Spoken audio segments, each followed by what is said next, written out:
All right, everybody. Well, it is the Thicc Boi Hours podcast with Dodgy Yeti, Chris Jones, and Q, aka Short Round. And this is like episode 24, I think. So we got a few things to talk about, but I'm gonna go ahead and say something about Chris. You ended up watching one of the animes from the last time I was on here. Yeah, finally managed to catch up on most of my YouTube videos because I watch all my subscriptions in order. So if you watch this, like, why isn't Chris comment on this video? Because I watch everything in order. So I started watching Blood Blockade Battlefront, which I have listed on unrated anime. It's a Ooh. topic for the Hold on, man. podcasters. Take it back a few. You have it rated on, and then you went robotic. It's almost like I had that topic planned so I could get an article out of it for the website. So I watched it on I watched it on Crunchyroll at work. Only season 1 so far because I'm trying to binge as much as possible so it's fresh in my mind. So far season 1 is interesting. I like that the main character isn't overpowered, kind of like Soul Leveling, Sword Art Online, both excellent animes, which I love quite a bit. He has the unique ability with his eyes being able to see certain things that other people can't see. I don't want to spoil too much in case some people decide to watch it. Um, the organization of Libra is cool. I like how it's a kind of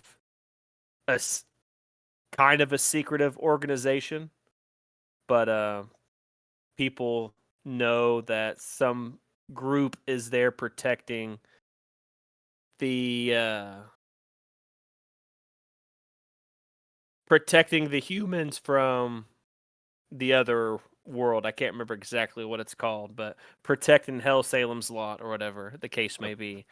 Um, it's very interesting about the elder vampires or whatever the case may be, about them being like some uber powerful people. I thought it was weird though that they kind of went away from that for a few episodes towards the end of season 1. Without spoiling anything, they kind of focused on that for a couple episodes, then went a different route.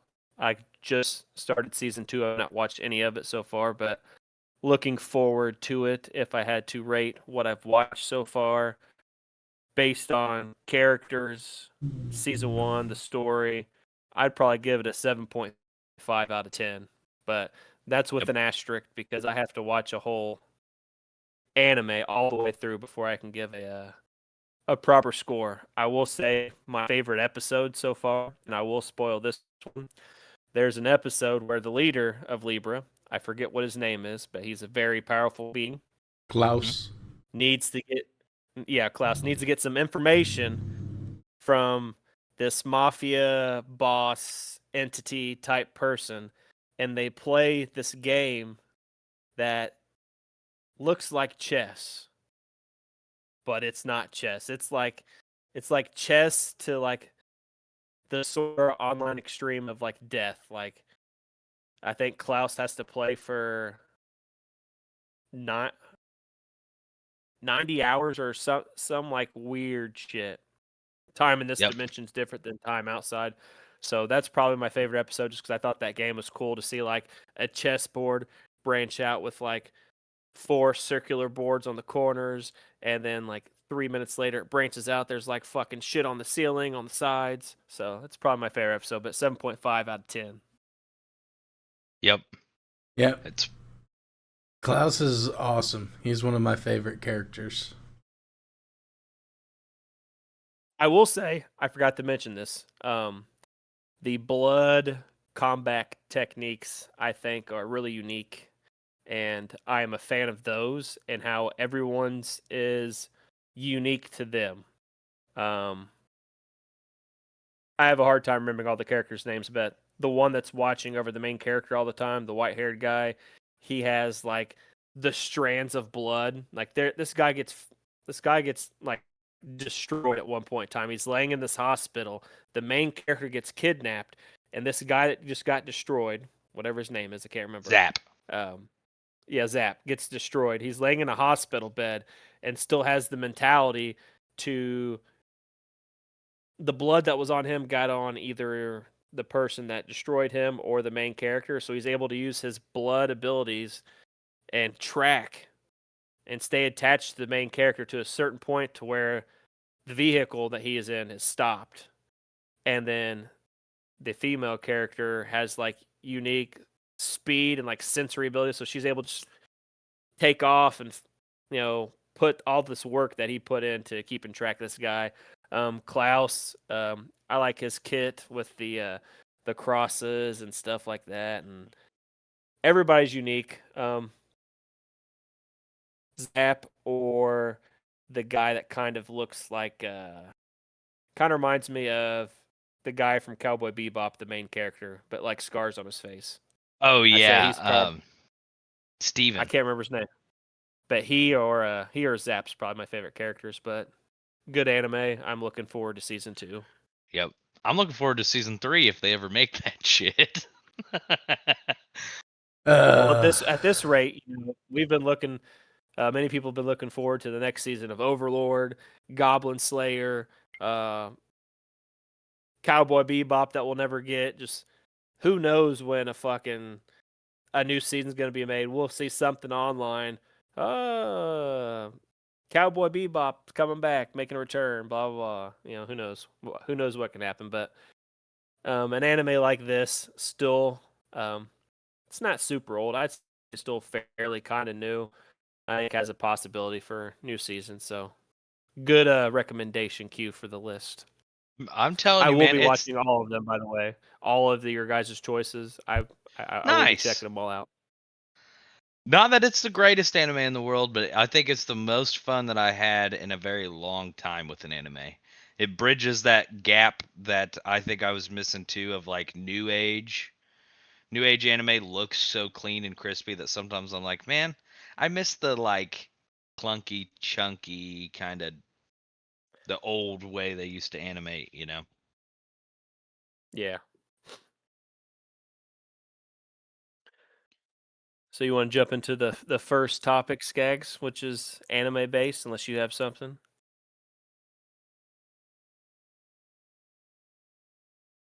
You're muted. Think he's on You're the phone. muted. Oh, okay, so we'll go ahead and talk about it, Q. So, first topic, speaking of anime, one of my favorite animes of all time, Sword Art Online.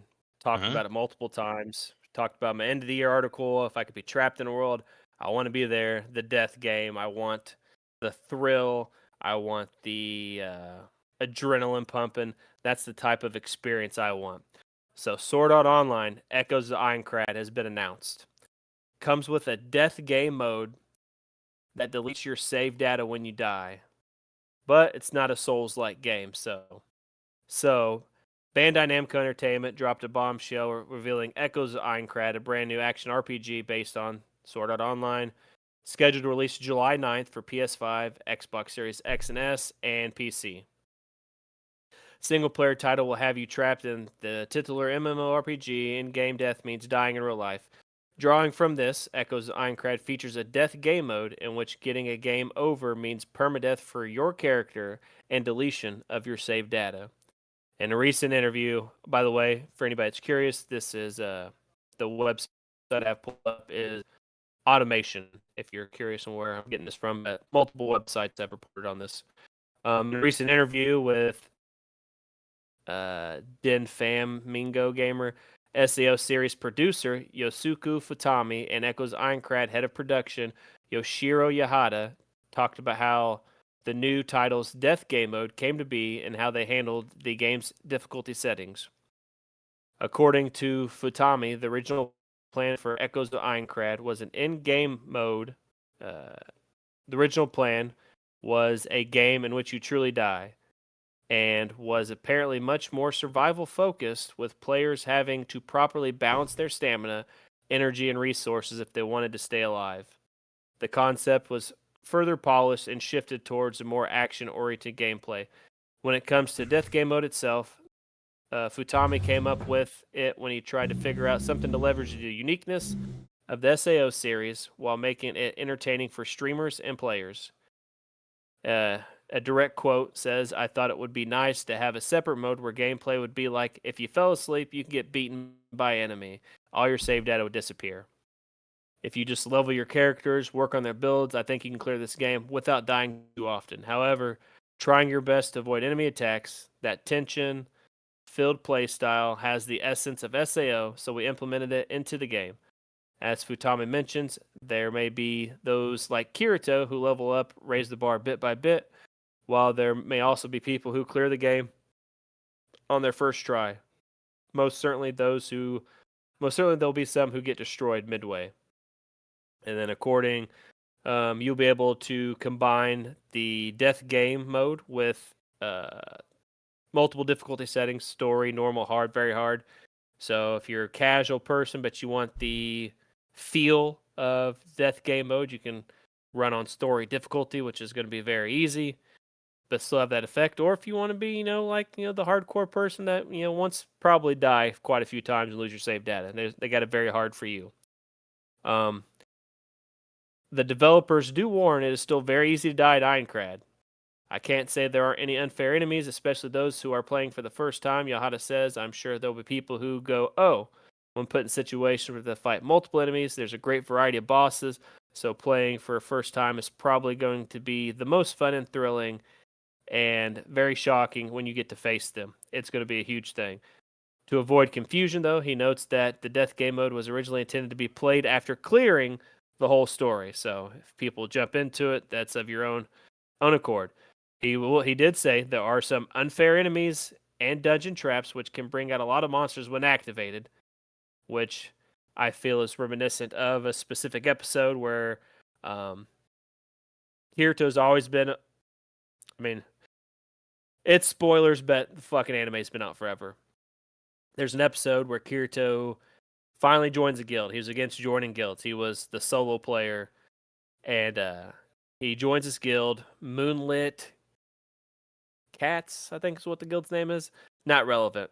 But it's one of the first times they reveal what his actual in-game level is. And he is substantially higher level than the other characters because he's gotten all the experience. He's been solo player.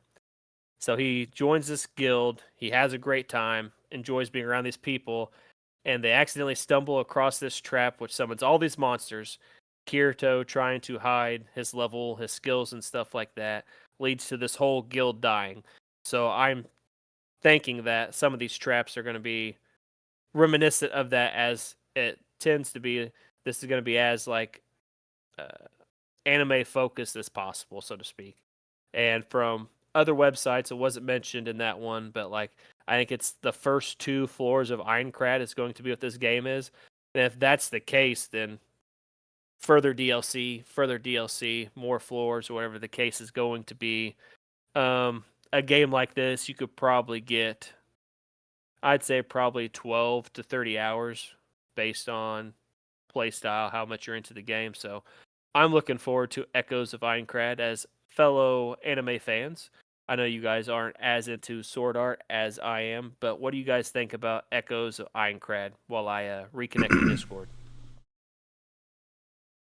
I think it sounds fun.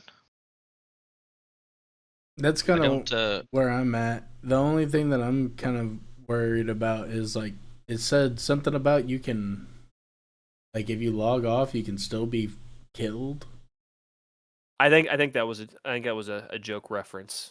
They said they wanted the feel of if you fall asleep, you can get your ass beaten. Like they wanted it to kind of feel like that. Not if you log off, you actually Okay, because I don't really, I don't necessarily like games that are okay, while you're logged off, everybody can still show up to your base, destroy your base, do everything like that. But yeah, I mean, I'm always down with more games that are in the same vein of what SAO is based on, like a looting dungeon running game.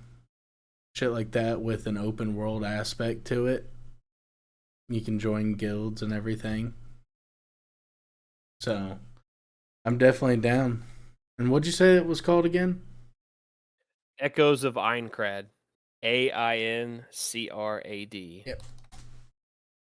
It's interesting because there's been a lot of Sword Art Online games, and I have not played them all. I've played a few.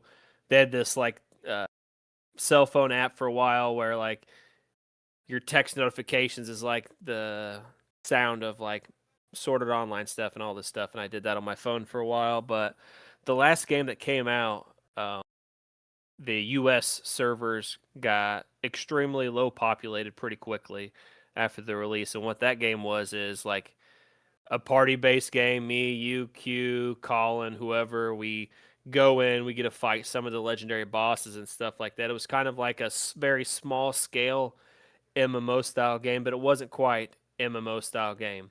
And the servers are still active, however, just very low population. And so that was really cool. And then we see them go back to Aincrad, which is my favorite season of Sword Art, was the first season. We see them go back to these locations. So hopefully they learn from the last game. They learn from this game. And then in the future, I'm almost 100% sure there'll be another Sword Art game down the road. We need an MMO. They're doing good things. This one you get to create your own character. So like you do all that stuff. Create your own character, all that stuff.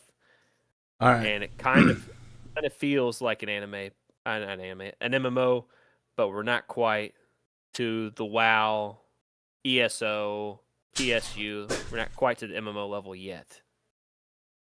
Yeah. Now, my biggest gripe when it comes to like anime games, and I think it's easily their biggest failures, is the fact that almost all the games like that, you cannot make your own character. You have to play all these preset characters.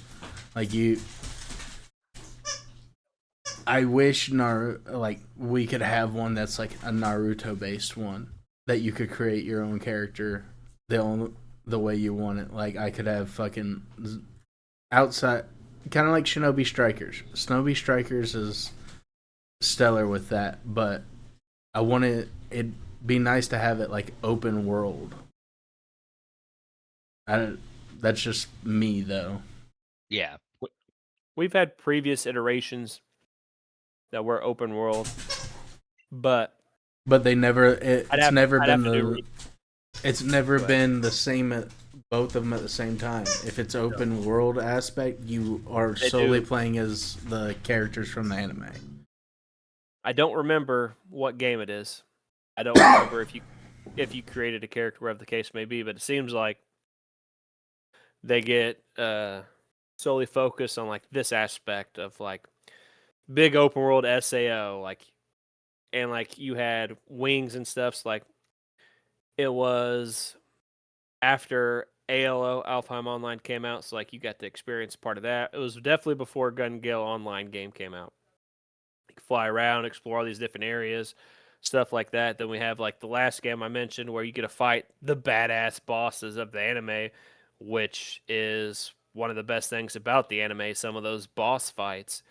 And then this game, you finally get to create your own character, explore. Like the images I've seen looked really good, but that's a computer screen versus me actually seeing it in game. So seeing, and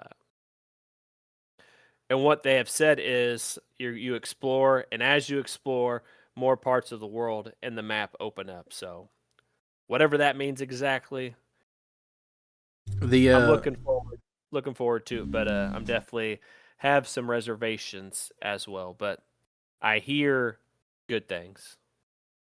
I'm on the website and it's looking okay. There's only like one frame, like a few frames that show you like actual in game. It feels like you can see the health bars of the enemies and stuff like that, but It looks big fun. I did watch the trailer this morning before I added it to the topic list, and the trailer looked kind of cool. Oh yeah, trailer's very cool. Very excited for it. July 10th. Nice. Well, I'll probably be checking it out in July then. But I wish other animes would go about doing that as well. What's that? Making more games where like you can kind of create your own character inside of the world. Like a lot of these animes make such like wonderful worlds. Like SAO is nowhere near like I don't have the love for it like I think the both of you guys do. But even still the world itself, like the in-game world sounds so fun to just run around in. Naruto, And that would be amazing. Bleach, that shit would be awesome. Fucking One Piece. One Piece came out with a game not too long ago, and you just played as the characters. Like let me do my own thing. I played Shinobi Strikers when it came out, where you create your own ninja. You get to choose which. You get to go on missions, gain experience. As you gain experience, you set up a master or whatever, and as you gain experience on these missions, you learn You get their to jutsus, their abilities. And let me tell you, there was this one. There's like this the multiplayer area where you go. We could have like a fatal 4, 5, 6 way, whatever the case may be. Is I was a menace when the third Hokage was my master with the Earth Dragon Bullet Jutsu and all this other stuff. But then I decided once I started playing of like they have like a domination, a capture the flag mode they had, and no one likes to play the support ninjas, which no one likes to do that. And the Overwatch games, just any game in general, support characters, they get overlooked quite a bit. So I sculpted this like I had a paralysis jutsu from I think it was from Orochimaru was my master. Just I had this really gnarly healing ninja and I fucking loved it. But obviously over time, more games come out. I stopped playing, but I play all the Naruto games. One thing I do want this game, future iterations of Sword Art, and any other anime games that might come out in the future is explore the untold stories. And what I mean by that is we get bits and pieces throughout anime. It's like, obviously, when a manga comes out, so many chapters, they squeeze so many episodes they can, add filler, boom, that's how you go. You get so many episodes. Anime always releases, and it's every anime is guilty of this. They release like small tidbits of like something cool that could have been, and they don't elaborate on it. For example, um, I mentioned Sword Art Online, the episode where Kirito's in that guild. They go in, the entire guild dies.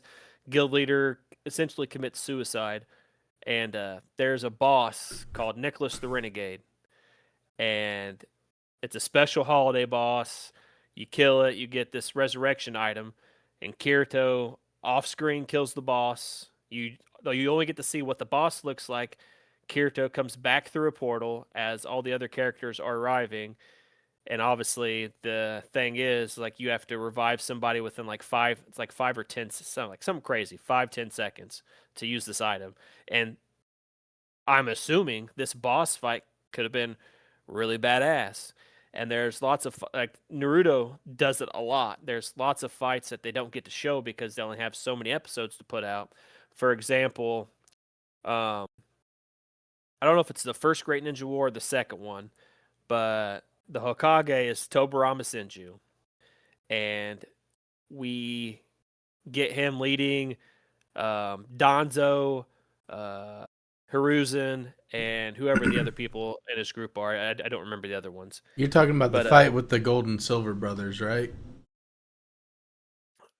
talking about the fight right before he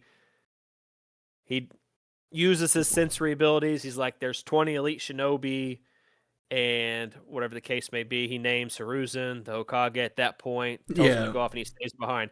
That's a fight people would like to see. The actual entirety of Hashirama versus Madara, that's a fight people would like to see. People would like to see how Hashirama died. We don't know. NC Hammer 22 and Naruto Explained are my favorite Naruto channels. NC Hammer is the newer one that Skaggs finally told me a while back. He had a YouTube channel after discovering him on TikTok. And he talked, and as Naruto Explained has talked in the past about possibilities like their deaths. And this is all stuff that we don't know for sure, but would love to see on camera.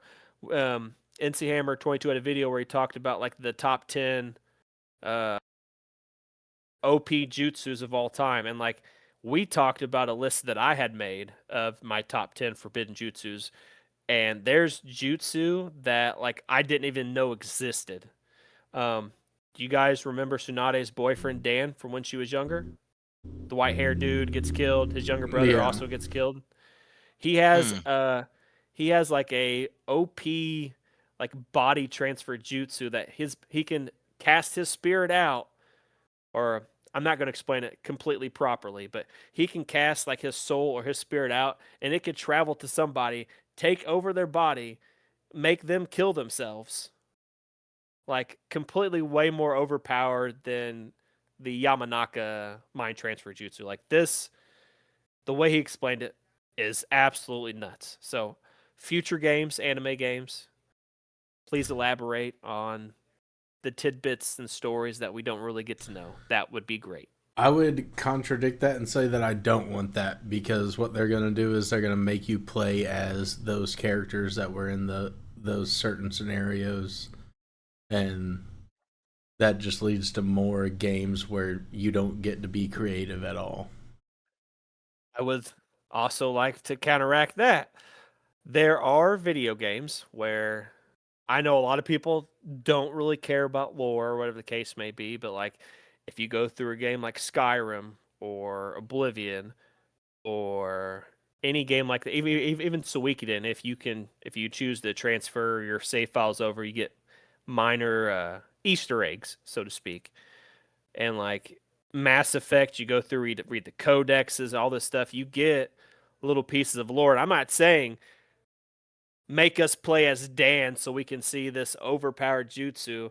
I would just like little nuggets to understand like how a fight went, why this is important. Okay, in that aspect, yeah. Okay, I get you. I thought you meant like you want to play or watch it or something like that, and then in order to like watch it, you would have to play it.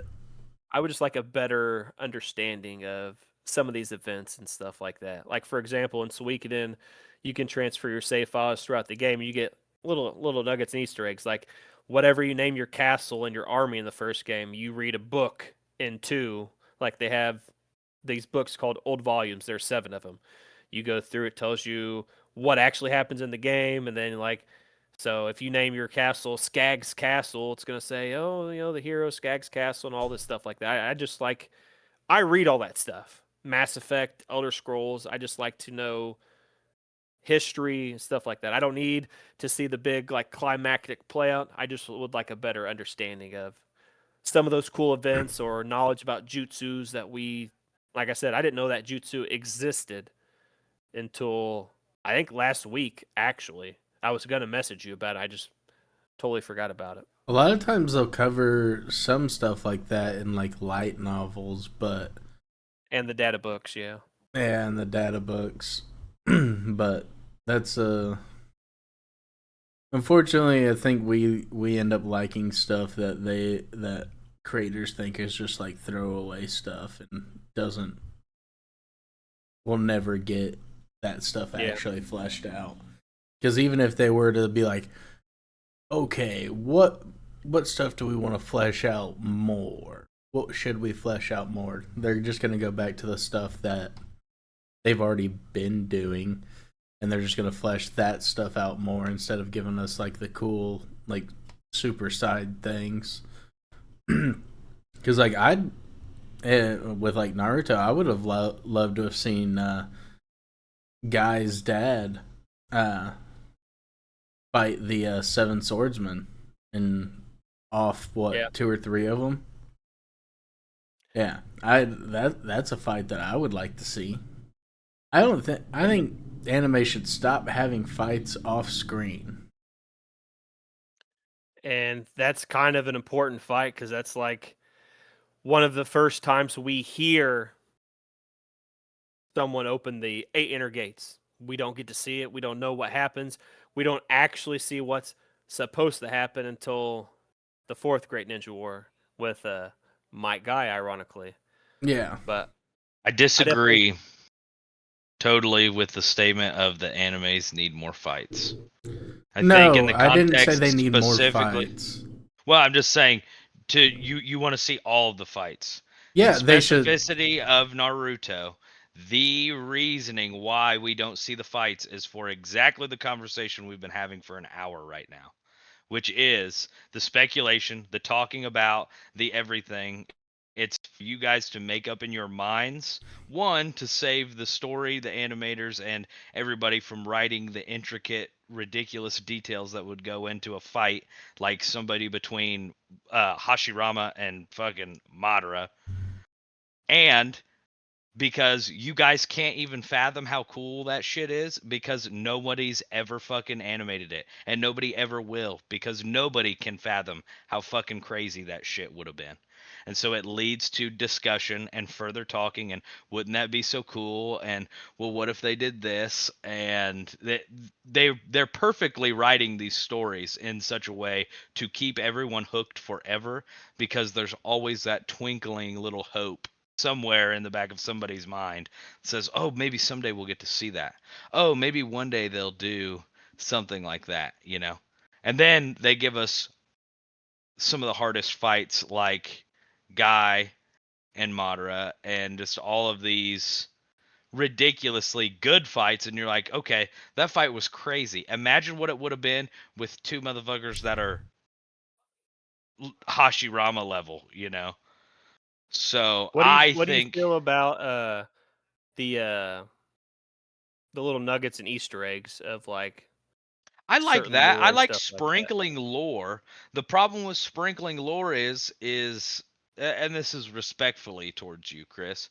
I think that when people read too much and you sprinkle too much lore and you don't do anything concrete of here's an episode where we solidified that in stone. I accidentally sprinkled something in a book or I said something.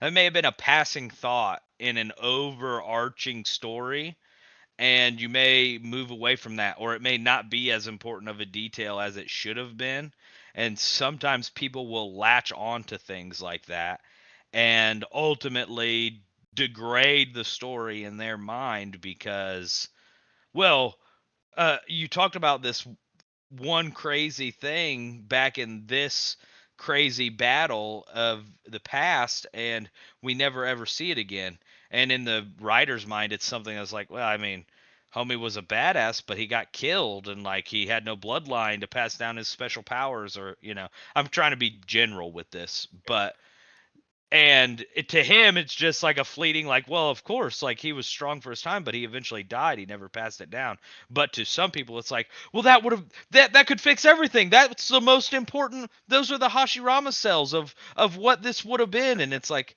well it you know that's just not part of the story but you give that information to somebody or you sprinkle too much lore too far out, people tend to unless you're just one of the greatest story writers of all time and you have all you know, I don't give any information that isn't actually something like a thread that people could follow or something like that. I just feel like especially Naruto, Dragon Ball Z, all the animes that we like from a certain age they very much feel like they were kind of being written. They had an idea of where it was going, but also things were being implemented and written Yeah. almost real time to a point where it's hard to not have. If you don't have your lore all the way set up 6 years before you start publishing the manga, Stuff you're gets gonna retconned. forget stuff. You're gonna retcon things, and And it actually happened in Naruto. Just a small example I remember, and it's very, very minor. yeah, But Hiruzen Saratobi's nickname used to be the God of Shinobi. He was called that. yep, I've seen it.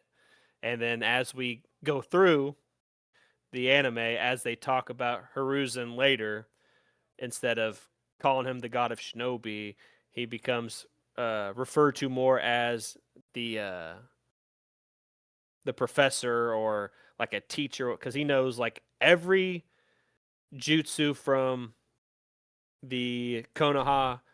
He knows like Saratobi knows all that stuff. Hiruzen knows all that stuff. So they started referring to him as the professor instead of the God of Shinobi, so they could keep the God of Shinobi title for uh, Hashirama, which is kind of well deserved. And even in like Suikoden, um, they didn't have a Suikoden game for like 25 or however many years it's been since Suikoden 5 came out, not counting the all Japanese game that came out for PSP in 2012. But like they're coming out with Suikoden Starleap this year supposedly, and it takes place before the first game. So like there's like some minor like year discrepancies of stuff of like when certain things happen. So I completely understand why people would disagree with me because retcons are definitely going to happen. And like I mentioned, that's not the only one from Naruto. That's just yeah. the immediate one that comes to mind. So I definitely can understand why someone would disagree. And I love lore. I think lore is important. I think that builds your world, and I think that that can truthfully make or break some animes that I would think are boring are not boring to me because they do so good at building the world and give it like Seven Deadly Sins was one that I wasn't the biggest fan of, but the story was very good, and the story kind of drove me to a point where I'm like, I actually do enjoy this. I do enjoy watching it for the story, and then it gets awesome. Some of the fights are good. Some of the powers are good. Some of the, I mean, fattest, greatest one line from all of anime come from that anime. They all It, come from it, Escanor. And they all come from Escanor. it's funny that we because this kind of goes back to um, one of my favorite things is and every time I review a game, um, two big things for me that can get me past. I'm not saying every game I play is bad gameplay, but something to get me past bad gameplay is an excellent story and the aesthetic of the world. And that is we harp back to Sword Art Online Echoes of Aincrad. I think that the exploration of even if it is just the first two floors, which I hear, um, we see a lot of that in uh, the first few episodes or whatever, and like just some of the stuff that you do see later on, it just kind of uh, gives a little the word I'm not gonna get the word I'm looking for, but like a little droplet of wonder, like sprinkle like a little carrot of wonder of like what may be in this world, which is driving me to want to buy this game. So I definitely agree with aspects of what you both have said. Yeah. So moving on, because we've been on this for an hour almost, we have the less the less exciting topic. Talking about PlayStation. I'm not saying PlayStation's not exciting because it is, but Sony has reportedly decided to pull back from releasing PS5 exclusives on PC. Sources familiar with the company plans told Bloomberg, that's the outlet that Jason Schreier writes for, that PS5 games have not sold well on the platform. Well, I want to say this after you release a game that's already sold, 5, 10, 15 million games, how much do you think it's going to sell on PC after that? But a spokesperson for PlayStation declined to provide comment to Bloomberg. Online games, including Marathon, Marvel Token, Fighting Souls, are still expected to launch across multiple platforms. Sony previously published Helldivers 2 on PC at launch, unlike its single-player titles, which have longer periods of exclusivity. Ghosts of Yotai and Housemarque's upcoming action title Saros are reportedly staying exclusive to PS5. However, Death Stranding 2, On the Beach, and Kenna Scars of Cosmore are said to be scheduled for PC ports. Sony began bringing major franchises to PC via Steam in 2020, including God of War and The Last of Us. Ghost of Tsushima Director's Cut launched on PC in 2024 and was the first PlayStation game to utilize features including trophies, PSN profiles, and friends lists via a PS5 overlay.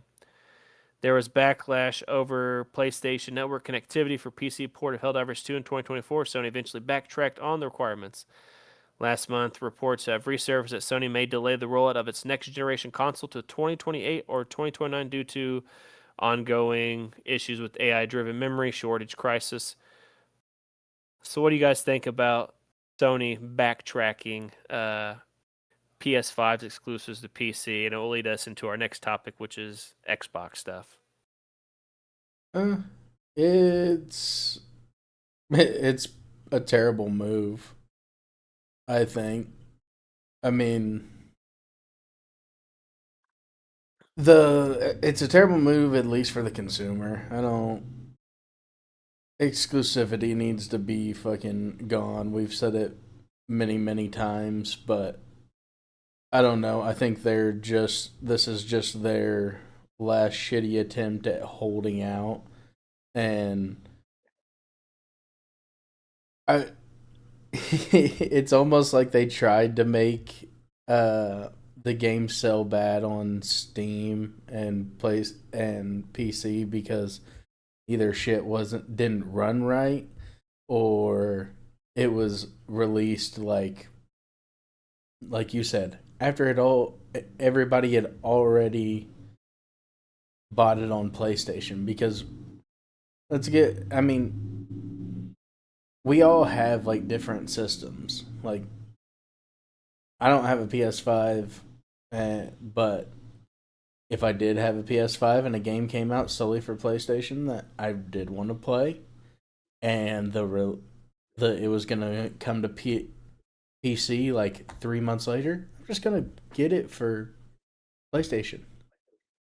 Like, they're setting it up for failure, and Yep. I don't know. If I can go back to giving PC or games, what is it, 5-6 years after they've released, and then just do whatever. Because the thing is that Xbox probably doesn't care about losing the exclusivity. One, because it's Microsoft, and Microsoft is running on every one of these PCs that's being used for the most part. But I don't know. I just think it's just like a fake. Well, fuck you. I'm taking my game home because this isn't fun playing with you at your house type thing. That's my opinion. I think I don't know. I think that this is a ploy to attempt to put another wedge between the people who like to play games community again. We're going back to exclusives. We're going, all these things that don't matter and nobody actually cares about anymore. And in hopes that it'll be like, well, now I've got to get a PlayStation 5 because I want to play that new side scroller God of War game that everybody hates, or all the silly shit that was 10 years ago. Sure, everybody, fighting on online forums about PlayStation or Xbox, which is better. Hey, dead ass being honest to everybody, get a PC. Get the new Steam machine when it comes out, and you'll be happier than you ever fucking were. Yeah. Absolutely. You're not you don't have a fucking box that only does one thing, and that's fucking play video games. Logging up. I mean, my fucking PlayStation 4 was this big. I think the PlayStation 5's even fucking bigger. Takes up fucking space. You have to have somewhere to put it. You gotta fucking dust the motherfucker. Just get one little box. It also surfs the internet. So if you don't want to go get on your computer, you can do it on your fucking TV. Play your games, because everybody, as much as Chris, you're the only outlier in my entire group of friends to what I'm about to say. Everybody plays 5 games.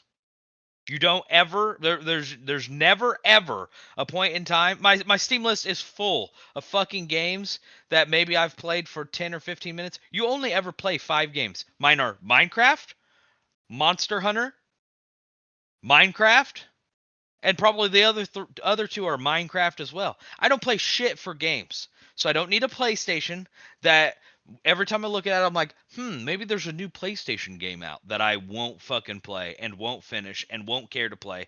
And I'll go spend $80 on a game that you don't own, because it's actually not on the disc. It's on the fucking internet, because as soon as you put the disc in, you have to download 300 fucking gigabytes of bullshit from the internet? Okay, then I'll just buy the shit digitally. Oh, now it's 500 gigs of fucking bullshit downloaded from the internet, and I still don't own it. So I might as well not own shit. Just put it all on fucking my computer. Play my 5 games that I play, and then every once in a while I'm like, that sounds fun. I could play that game for 25 minutes, and it's only $40 because it's on the Steam store, and some indie game made it, and it's fucking 10 times less buggy, 10 times better, and 10 times more fun than every AAA game that's come out in the past 6 years. Fuck those motherfuckers. Yeah, what he said. I have started playing Final Fantasy 2 because I need to experience the old Final Fantasy games. I do play quite a bit of different games, but the casual person is not playing a whole bunch of different games. The casual person's playing 2K, Madden, Call of Duty, right now, Arc Raiders. Some are playing the Marathon Server Fortnite. Slam. Good old Fortnite, Warzone. Even non-casual people are in that same vein. Everybody plays, like, everybody has their games that they like to play, because everybody has a preference on the games that they want to play, because that's just how it is. And mine is like a rotating 2 or 3 at any time. I'm stuck on like 2 or 3 games at a time, and that's what happens with me. But just get a PC, man. It's so much better. As somebody that had every single console, yeah, is that a thumbs down? Fucking, I mean, you can thumbs down at all you want, but you can't sit and say that it is not the thing that makes the most sense. To you, it's a little different because you do write articles about games, and not every game is on PC. So you can't play every single game. Yeah, Nintendo. Yeah, fuck Nintendo. Nintendo's the only one that I think will never have on PC. And you're talking to a guy who I have OG Pong, NES up through Switch, all the handhelds up through Switch, all the, every Nintendo console. I have every PlayStation console up to, I don't have a 5. I have all the Xbox consoles up to the Xbox Series, whatever the fuck we're on now. All of the new consoles. I mean, I used to be the guy. I bought all the games. I bought all of the consoles. I had all the consoles because I love to play games. When we got to the point where you might as well just download the game, buy a brand new PS4, I bought PS4, I bought Black Flag, and I had to wait an hour and a half for all of the assets and shit to download for Assassin's Creed Black Flag because the disc that I bought, the $65 game that I bought, or 60, whatever it was then, didn't have the fucking game on it. I could go get my Nintendo 64 right now, and every fucking cartridge that I have has the entire game, all of it. It's ready to play. As soon as you hit the power switch on, you're playing the game. And you're playing all of it. There wasn't any need for an update. You didn't get to go in and change shit later because the power scaling's wrong, because you didn't do your job in the forefront of making the game. You had to make a game, play test the shit out of it, love it, and slap it in fucking 10 million cartridges and send it to every little fucking red-bellied fat kid like myself that wanted to run around and play Nintendo 64 games. Why'd you have a red belly, bro? Because I was boogie boarding all the time because I used to live by the beach. Fair enough. I do want to note for people that can't really see very well, Q also has a limited edition Pikachu Game Boy in the background in case you haven't noticed sitting on his shelf back there, but I always see it. Q doesn't give himself enough credit. Q said Minecraft, Monster Hunter. Q has the most hours in Pokemon out of everybody that I talk to. I do love me some Pokemon. Ooh.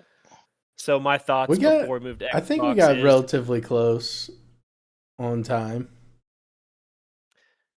I think that they're doing it to it's the thing I hear all the time because I'm all over social media everywhere.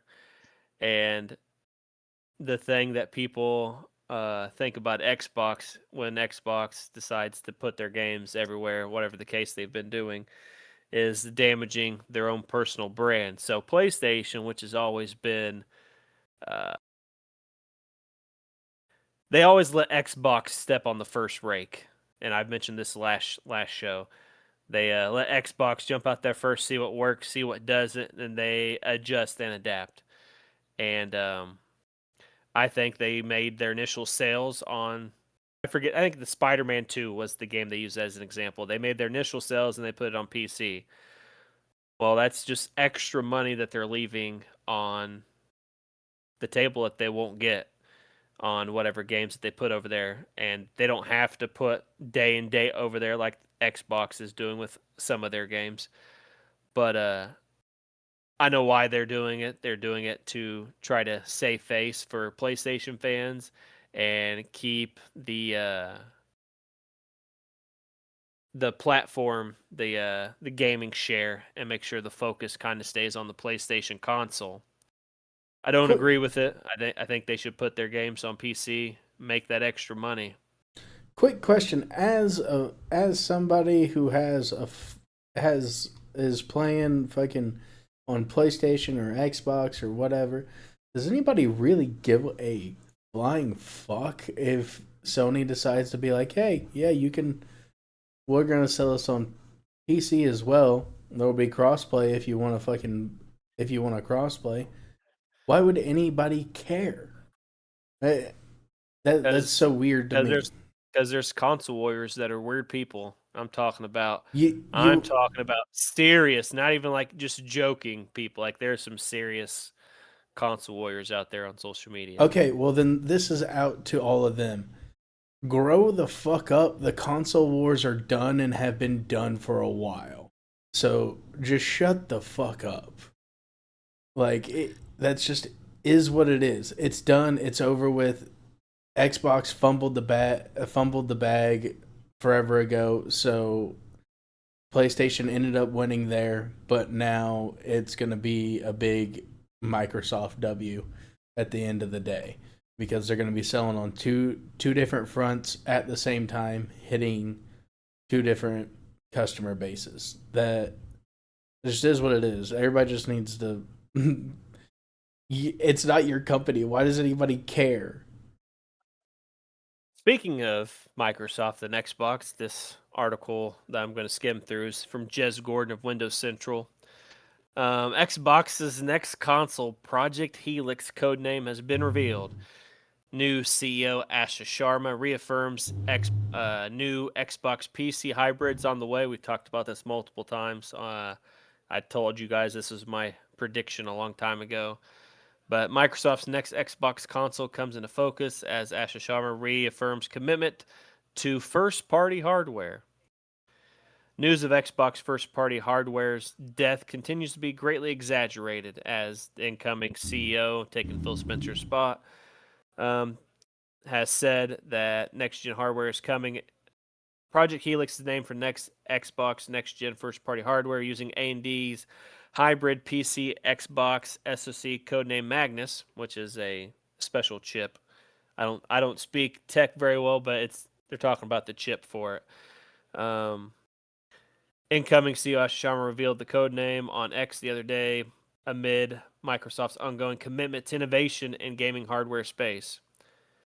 The next gen Xbox is locked for 2027, and it's not the console you're expecting. Asha Sharman lays out her vision with the quote, "Xbox starts with console." Former Xbox president Sarah Bond confirmed new Xbox in partnership with AMD last summer, but Sharma's comments confirms the new Xbox leadership team will continue with this commitment. Of course, Helix won't be the name of the next-gen Xbox. It's just a code name. Microsoft uses a variety of code names for its projects, all shapes and sizes, etc., etc. But Xbox and Microsoft had all hands-on meetings recently. Asha Sharma said, "There's a great start to the morning with Team Xbox where we talked about our commitment to the return of Xbox, including Project Helix, the code name for our next generation console. Project Helix will lead in performance and play your Xbox and PC games." And officially confirmed details on Project Helix remain very minuscule. From Windows Central reporting, we know it's essentially going to be a gaming PC at the core with full screen experience from the Xbox Ally handheld at the front end. Microsoft's working around the clock to make the full Xbox screen experience for PC feel as close to polished console experience as possible, taking the view that exiting out of Windows should be entirely optional. Xbox Helix will be the most open Xbox ever. You'll be able to boot up the Windows desktop from here, install other PC stores such as Steam, Epic Games, GOG, Riot Client, Battle.net, and much more. In theory, you'll also be able to install Adobe Premiere, Streamlabs, other content creation tools, even coding programs, or whatever else Windows 11 has available. Assuming Xbox doesn't change its strategy, it's hard to say how many units Microsoft can expect to sell of codename Xbox Helix without exclusive content. With Halo, Gears, Forza, Fable now going to PlayStation, why, if I'm a new user, would I ever buy an Xbox in the universe where PlayStation has access to the biggest library of content? Asha Sharma said in our previous interview that she plans to examine why Xbox has made the decisions it has made regarding things like this, so things could potentially change down the line. But either way, armed with Steam and other PC stores, the Xbox PC Helix would have the biggest combined content library on Earth. It will be the only gaming PC that gives broad access to Xbox console games. That sounds like a compelling selling point for anyone who's already in the ecosystem, such as myself. I'm talking as Jez Gordon is writing this. However, for anyone else who's yet to consider an Xbox, I'm not sure if it's enough to consider over Steam or PlayStation, especially if it's priced in line with similarly spec'd PC gaming hardware. PlayStation's rumored to be pulling back from PC game releases too. And I don't want to read word for word from this, but it goes on to talk about Game Pass and other stuff. My God, Asher, sorry, go ahead. Xbox might end up coming out with a W because it sounds like we might just be getting another Steam machine because it's gonna have access to all that. I mean, yeah, I would absolutely get an Xbox over a PlayStation with that. But being is the that case. only Xbox games that you own on your computer that you can play on the Xbox? No, you can. Okay. I can confidently say that, for example, using the ROG Xbox Ally X, whatever the portable gaming device that they partnered with Asus ROG on, that you can play PlayStation games on your ROG Xbox Ally X, ROG Xbox Ally S, whatever the case may be. Like I've seen Okay. people playing Spider-Man because it's on Steam. So maybe PlayStation's pulling back because Xbox will play Steam games on their Xbox and PlayStation doesn't want Xbox to play PlayStation games. I don't know for That's sure. fair. Just all speculation, whatever the case may be. But I do recommend if you go to Windows Central and you could find the article I was just talking about Jess Gordon if you're interested. There's a lot more information in there, but I just wanted to read just that big tidbit. So, what I think is going to happen, and then I'll let you guys go, is I think that there'll be, I think they'll continue to do what they're doing. I think it was the episode where it was just me and Q. We talked about Asha Sharma and her 4 tenets in her first post on Twitter. I think that would have been mine Q show. But she talked about returning to Xbox and she wants to evaluate why the team had made decisions in the past to do these non-exclusives, all the case may be. That's not going away. I'm 100% sure that 98% of their games are still going to go everywhere. Maybe it might be a situation with like we had South of Midnight come out, and now that is going to go to PlayStation or whatever the case is. Like, I still think a lot of games are, maybe even all games will still be day and date on Xbox and PC.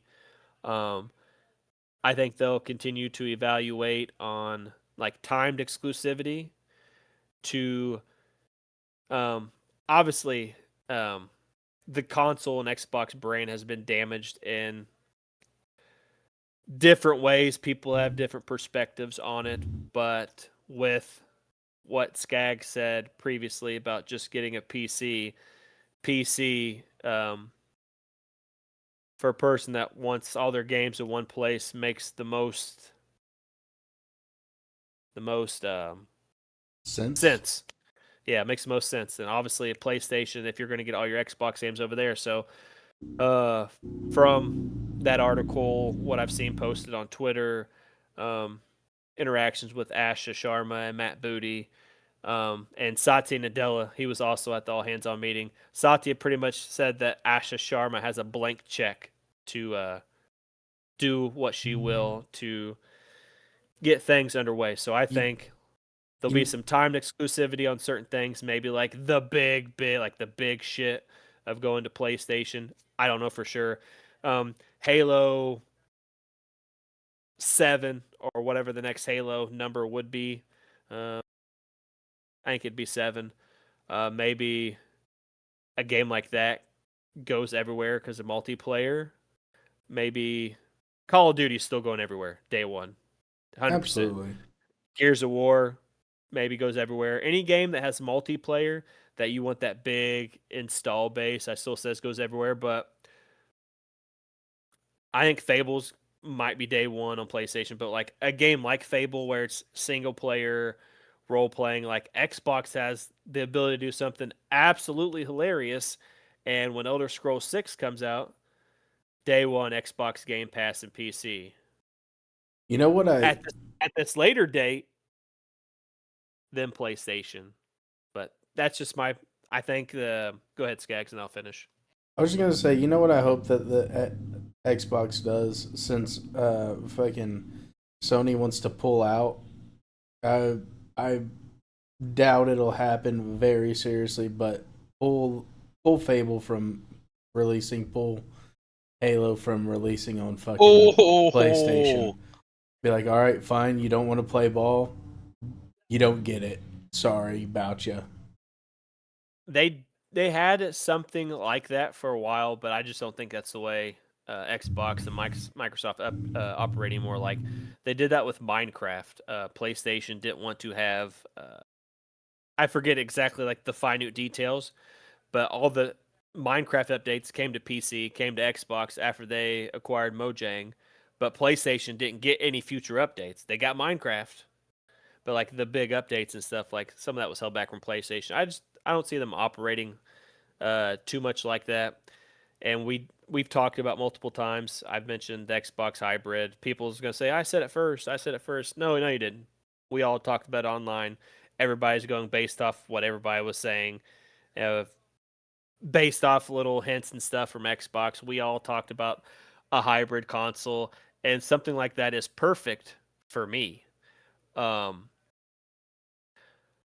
I have no problems playing on PC when I need to. Lots of games I reviewed were on PC. I Eden Chronicles 100 Heroes, I reviewed it on PC. Um, I played plenty of previews for card games on PC. I actually prefer a lot of card games on PC because it's easier to click with mouse. Um, Granted, I could guess you can hook a mouse and keyboard up to your Xbox, whatever the case is, but like any tactical strategy game, Command and Conquer, StarCraft, which I'm absolutely terrible at, a game like World of Warcraft is perfect for PC. So adding the ability for my Xbox console to be a potential hybrid so I could play stuff like that. And obviously, as more tech comes out, keyboard, mouse, meese, whatever the plural Pieces. term, Mooses. yeah, are going to be more like the connectivity is going to be better. So you're not going to have all the lag and stuff that you might get sometimes. I am super excited for a hybrid console. I'm the type of person, Skag says, I am. I think Q said it. I think said I'm outside the norm of where I play a shitload of games. So to not have to buy, like, don't get me wrong, I will always have to have a laptop for writing, whatever the case may be.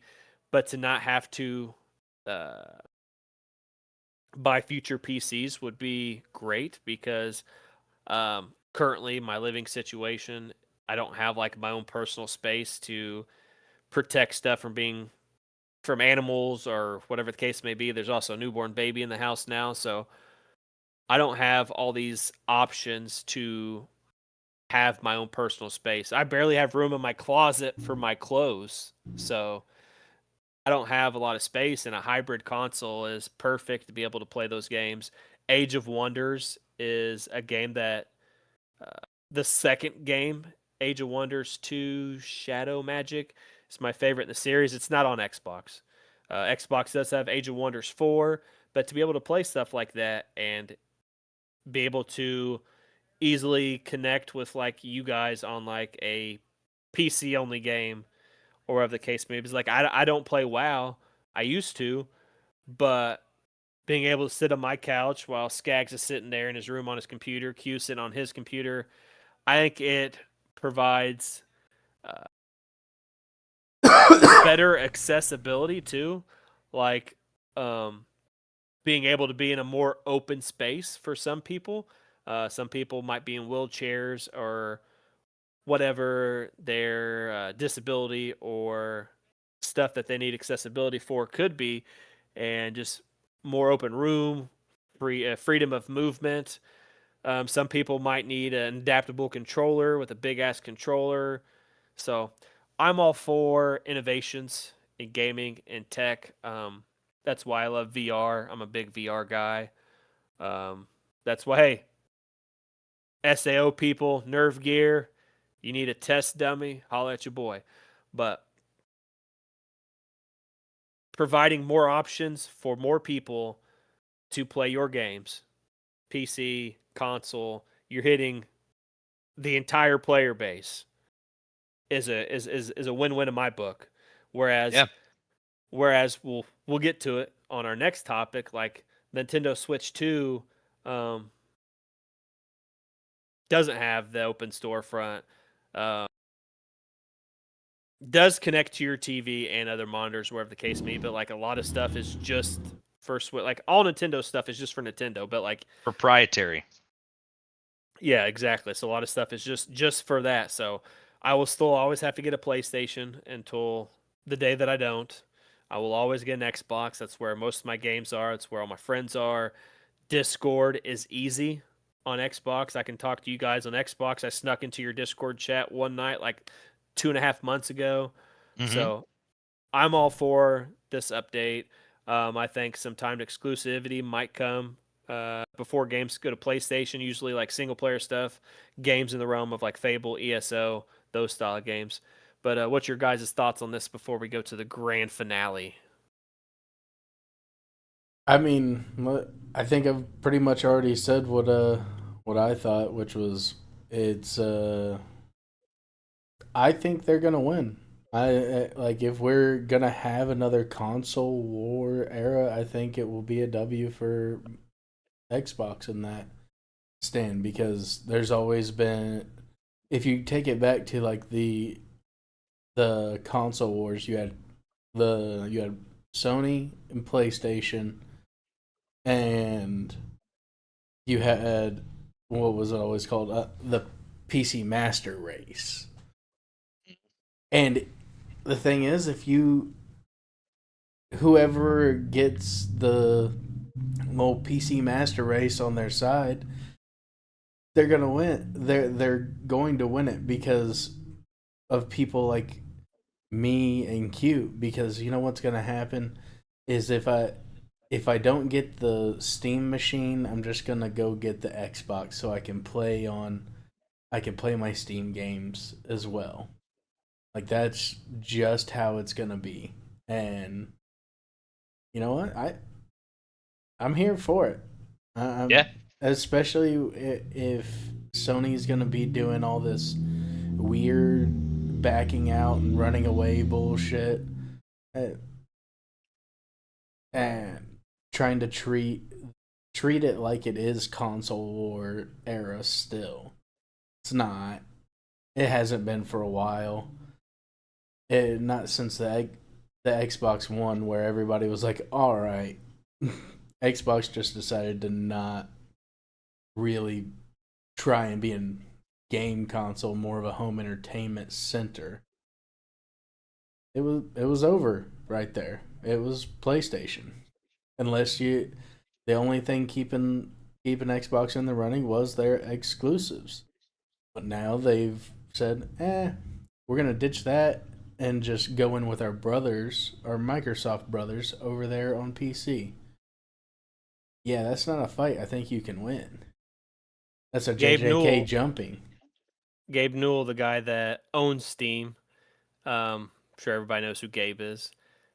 He was interviewed years ago, and I forget how long ago it was, but he said he would rather, I don't remember the exact quote, but rather work with Xbox, get an Xbox.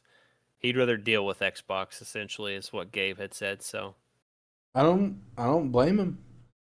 I think Sony's always had a little bit of wishy washiness to them, anyways. But you know, it is what it is. I think it's going to be great for us as as consumers because if we're being honest, I don't know a PlayStation exclusive that I would really go after a PlayStation to get. There's not one that comes to mind. a lot of JRPGs come to PlayStation instead of Xbox. So there are You know, stuff like you if they know, kept like, go ahead. you know where they also go? There's an assload of them on Steam. Yeah, you were talking about accessibility earlier. Imagine having a console that's about this big and takes 4 cords and comes with its own wireless controller and the ability to plug in whatever controllers you'd like to. I mean, I wish it was that small. it is. The Steam machine is going to be very comparable to this. I think it's I going to be have bigger than that, but yeah, it's I have still it's I have a I in will pull up comparison. the dimensions right now.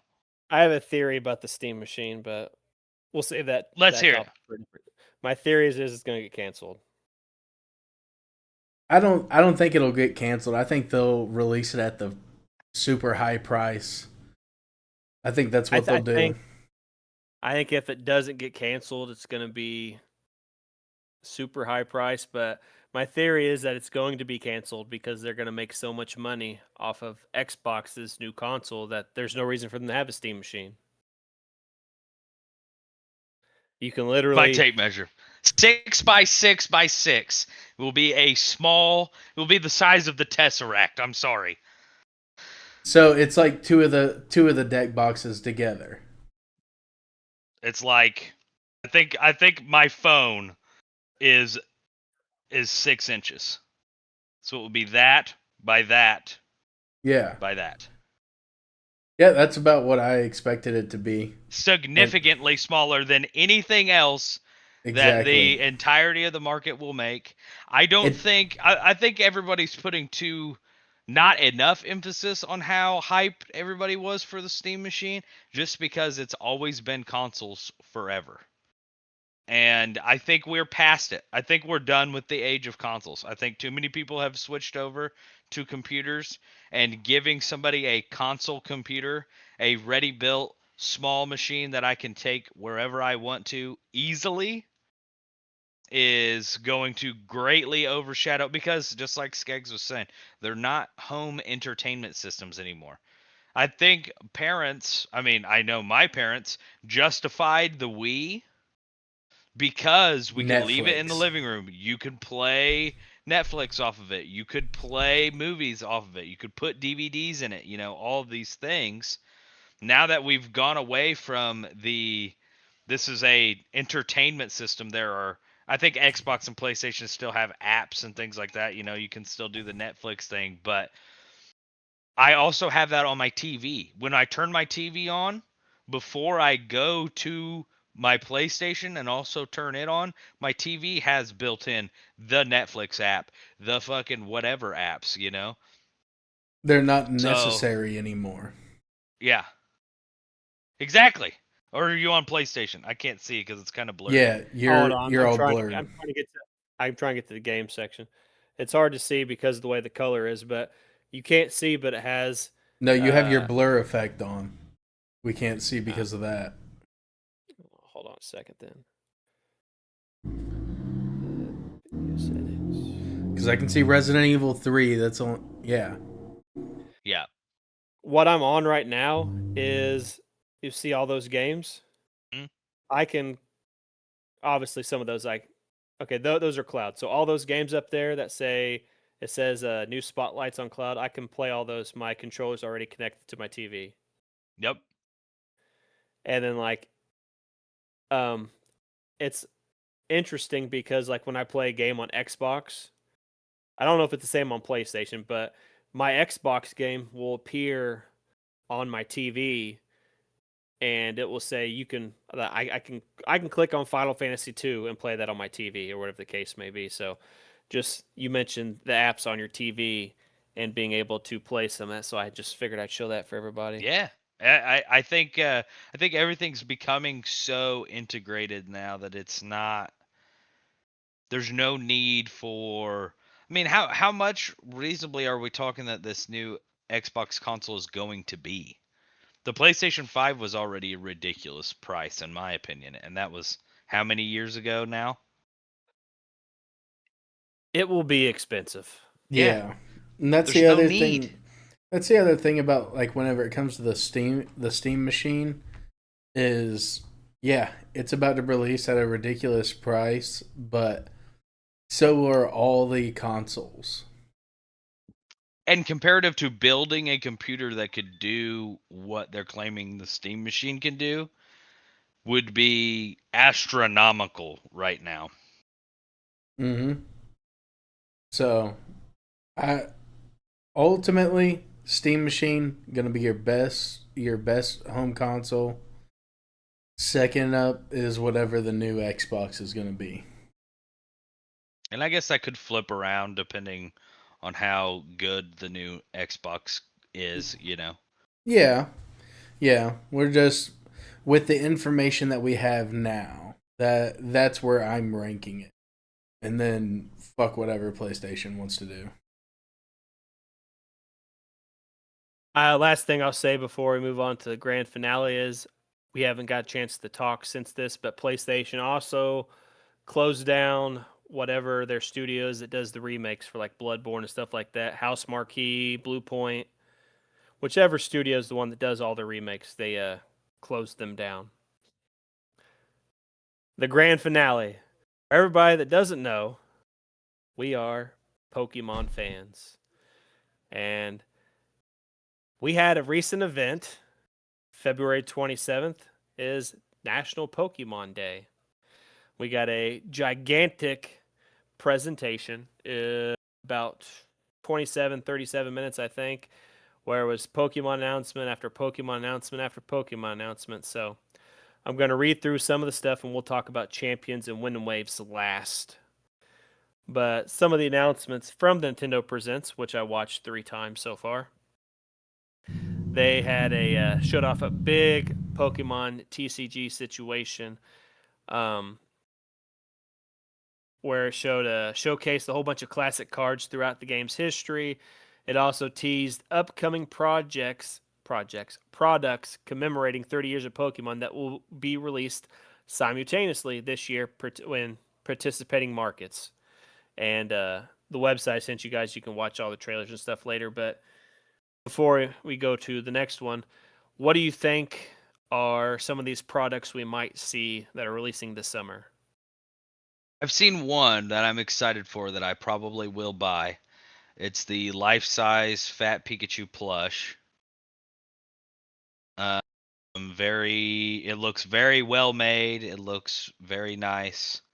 I'm not really a Pikachu guy. I never have been. I mean, I'm sure when I was a little kid, I fucking loved Pikachu, as everybody did. But he's not like one of my homies. But that plush looks excellent, and I'm down always for life-size stuff. When you can physically give me something that is the actual scale of a digital friend that I hang out with, I enjoy that shit. Hey, speaking of, it's gonna be a side note, side tangent. You remember that creator that I found that made life size like Pokemon, or like of like the smaller Pokemon, like Yeah. Pikachu stuff. Whenever I tried to get my life size Nidoking, she just didn't respond to me. She ghosted Well, me. yeah. Imagine tackling that big bastard. I want him though. I want him. But hey, there was a lot of really really cool things being announced. Like, one thing I do like that they're doing is bringing a bunch of like the older games back to, well, up to like the Switch 2. We're going to Like talk about like that's what I'm one thing I'm excited about. But that. It would be cool if they released, speaking of Pokemon, side tangent as well. A lot of these people are popping up on social media. Like, there's a big popular one. He was the first one that started. His name's Kabuto King. It's this guy that's collecting every first edition Kabuto. I don't know if you guys have seen or heard of this guy, yeah. but I've seen like one pop up for Slowbro. I've seen one pop up for Almanite, and then the Almanite guy's like, "Well, I'm selling all these Almanites to make room for future purchases." When these other people that I actually notice are actually collecting it because they really want to own all of them. But Yep. lots of different kings and czars and emperors or whatever these people are popping up all over social media. I think obviously there's going to be a new TCG product, but what if one of the uh, products they released commemorating 30 years of Pokemon, what if it was an updated version of the Pokemon trading card game? Maybe in like MTG Arena style or Yu-Gi-Oh! Master Duel style. Like, we have a way to play the Pokemon TCG online. However, it is not a good way to play, in my opinion. You They still have to have find. Pocket now, Yeah, so I don't we think they need will. we need a good digital client, in my opinion. Next up, we have Pokemon Pokopia. A new Pokemon Pokopia video was revealed in the Pokemon Presents broadcast. We got a first look at Stereo Rotom. I'm always a fan of new Rotom styles. A stereo shaped form of Rotom that the other Pokemon calls DJ Rotom. If you give it one of the CDs you find during your adventures, it'll play music for you. It showed them playing multiple different songs, even songs from Hoenn, Johto, everything. A special greetant was also shown who will teach you how to cook and serve dishes that other Pokemon prefer. You can also share wonders of your town with friends too. Play with up to three other people, and visit their towns. Invite them to your own. Play games, to hide and seek. Work together to build impressive objects in your world. Which, if you watch the video, some of the stuff that they showed that you guys can do together is pretty cool. And many more activities away in Pokemon Pokopia for you to discover when it launches 2 days ago. 2 days after my birthday on March 5th. On Nintendo Switch 2. Yeah. What do you guys think about Pokemon Pokopia? Animal Crossing Pokemon. There's nothing bad to be said there. And I'll let you know how it is because I just bought it for my girl. So she'll probably be playing it today. You could just give me your Switch 2. And I can tell Hey, you actually, I think we can play on her island. I think you are allowed to game share you are. to Switch 1 to play Pokopia. So we could I don't know how it technically works, play it. but Well, you were definitely able to. I do bought it, it on so. her account, and it's gonna it forced me to link with her Switch, so I'm not sure if I'll be able to game share with anybody. I don't know. Nintendo's so weird. I think you can like pick a pool of people to game share with. Okay. Or like, I don't know. There's like a family plan or something where you just put everybody. I don't fucking know. Fair enough. We will test some things. I will get a Switch 2 at some point. Just right now, all my money goes towards the LA trip and the little bit of magic purchases that I make. Pokemon Legends ZA and Pokemon Legends ZA Mega Dimension announcement. Lumio City is getting another powerhouse Mega Evolved Pokemon as Mega Garchomp Z makes its debut in Pokemon Legends ZA Mega Dimension. Additionally, trainers will soon be able to link Pokemon ZA and Pokemon Home, send Pokemon you've caught trained in Pokemon Legends ZA to home, and add select Pokemon from past Pokemon video games to your Legends ZA team. To get started, trainers who transfer Pokemon from Legends ZA to Nintendo Switch version of Pokemon Home will receive an Alpha Chikorita, Alpha Tepig, and Alpha Totodile as mystery gifts on the mobile device version of Pokemon Home. To learn more, you can check out the article featuring the day announcements in this. So what do you guys think about Mega Garchomp Z? No bueno. He's poopy. The game's poopy. I mean, I know you guys are. You guys were big Mega Evolution strict when it comes to certain Pokemon. I love Megas, but they made 98% of the Pokemon that they gave a Mega to, the Megas were trash.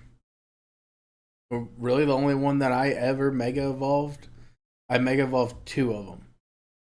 My Feraligatr, which that ended up being god awful. Why did they make homie's head into a toilet seat? I thought it was going to be closed all the time, and it was much cooler. It's open all the time. Yeah. But I only did that whenever I had to. And Mega Scrafty, because Mega Scrafty is a G. But those were the only two that were good.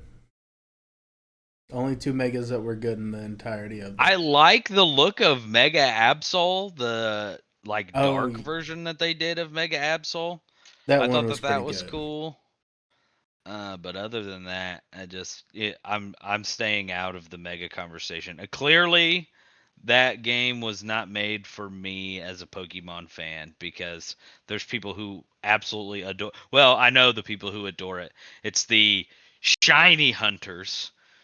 If you want to be able to call yourself shiny hunters when all you have to do is walk in and out of a door and your shinies can't disappear because of the way that the game's coded. That shit is lame as fuck. I'm so glad that green and red came out and I'm seeing all these motherfuckers back on the grind. Back on the grind of here's 11,387 resets because I needed to get my shiny starter before I started. That's fucking shiny hunting, and I don't care what anybody says. That's how you shiny hunt. That's called respecting the game that is fucking finding a shiny Pokemon. I don't have any particular opinions about Garchomp or ZA because I've not played it yet. However, if you'd like to hear some positive Mega Evolution thoughts, you can check out the ending of the last podcast, which was me and Q, and we gave our thoughts about Mega Evolutions we did like. Yeah. Next announcement is Pokemon XP event and Pokemon 2026 World Championships. Pokemon Global Esports and Events Director Chris Brown confirmed that competitors in the Video Game World Championships will battle in Pokemon Champions. Their fellow competitors will also battle in the Pokemon Trading Card Game, Pokemon Go, and Pokemon Unite. All finals matches will be held at the Chase Center, which is an arena 3 times the size of the venue where the 2025 World Championship Finals took place. Chase Arena is fucking huge. Over 3,000 players will battle in San Francisco this August to become the next world champions. Additionally, the inaugural Pokemon XP event will take place alongside Worlds at the Moscone Center. I think that's how you say it. Fans of all ages can expect fun activities, including interactive exhibits, pin trading, cosplay showcases, unique panels, hands-on workshops, an on-site Pokemon Center store, and exciting partner collaborations. There's something for everyone. To celebrate this new experience, this special art piece in this article illustrates the debut of Pokemon XP alongside the World Championships, which it does look kind of cool. But it's a multi-day the multi-day pass interest list will open to fans on April 2nd and close on April 23rd, with single-day passes coming early in the summer. Visit official Pokemon XP and site to learn more. So, first official Pokemon XP event seems to try to bring back the excitement to have an entire family event. I know you guys talked in the past about going to Pokemon events and people are just kind of like stuck in their binders, and people not really seeming excited for like some of their favorite stuff that they've got to experience Pokemon wise from old cards or whatever the case may be. This seems like they're trying to make a big Pokemon extravaganza for kids of all ages, people, families. So, what do you guys think about the first Pokemon XP event and Worlds 2026? I've always thought Worlds would be pretty fun to go to. I think that sounds like a big fun event. Where is it gonna be? San Francisco. San Francisco, yeah. Yep. I mean, they're probably gonna fill the place up, and it's gonna be a really really fun time. I would assume 30 years. I can't imagine all the cool stuff you'll be able to get from that too. That'd be cool. Seems okay. Q alluded to the next part of Pokemon Presents event. We're talking about Fire Red and Leaf Green returning. And they're not just returning at like updated ports. Like they put some work into different aspects of these, so you should be able to catch. For example, you can get the items to catch Ho-Oh, Lugia, and Deoxys. But over 20 years since the 2004 release of Pokemon Fire Red version and Pokemon Leaf Green version, Pokemon fans can revisit beautiful Kanto region with the release of these titles on Nintendo Switch family consoles, so you can get it on your original Nintendo Switch. The games return just as they were launched on the Game Boy Advance, but now trainers can transfer Pokemon they catch to Pokemon Home. I do want to reiterate, not at launch. This is misleading, but Pokemon Home support is going to be coming. You can visit Nintendo.com or discover this stuff on Nintendo eShop. It's already out. Came out the same day right after the event on the 27th. So I remember Game Boy Advance SP, and I remember getting both of these games, and I played the shit out of Pokemon back then. I don't have a Game Boy console anymore. The only way I get to play Pokemon is literally on my Switch. So, what do you guys think about Pokemon Fire Red and Leaf Green returning and some of the updates that they've made to the game? I've already said my piece. Fantastic. Good job. Agreed. A big thing from this event.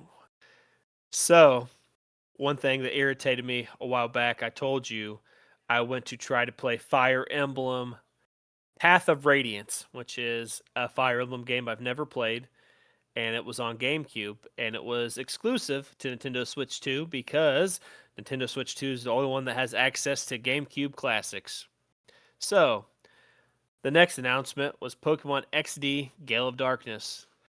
The classic Nintendo GameCube game Pokemon XD Gale of Darkness is coming March 2026 to Nintendo Switch 2 systems for Nintendo Switch Online Plus expansion pack subscribers. Revisit the Ore region and discover mysterious shadow Pokemon square off against the insidious Cypher organization as you seek the truth about the legendary Shadow Lugia. Along the way, go head to head against countless trainers and Pokemon that will challenge your battling skills. Note that you will not be able to transfer Pokemon you have raised in Pokemon XD Gale of Darkness to other titles. In addition, you cannot transfer Pokemon you have raised in other games to Pokemon XD Gale of Darkness.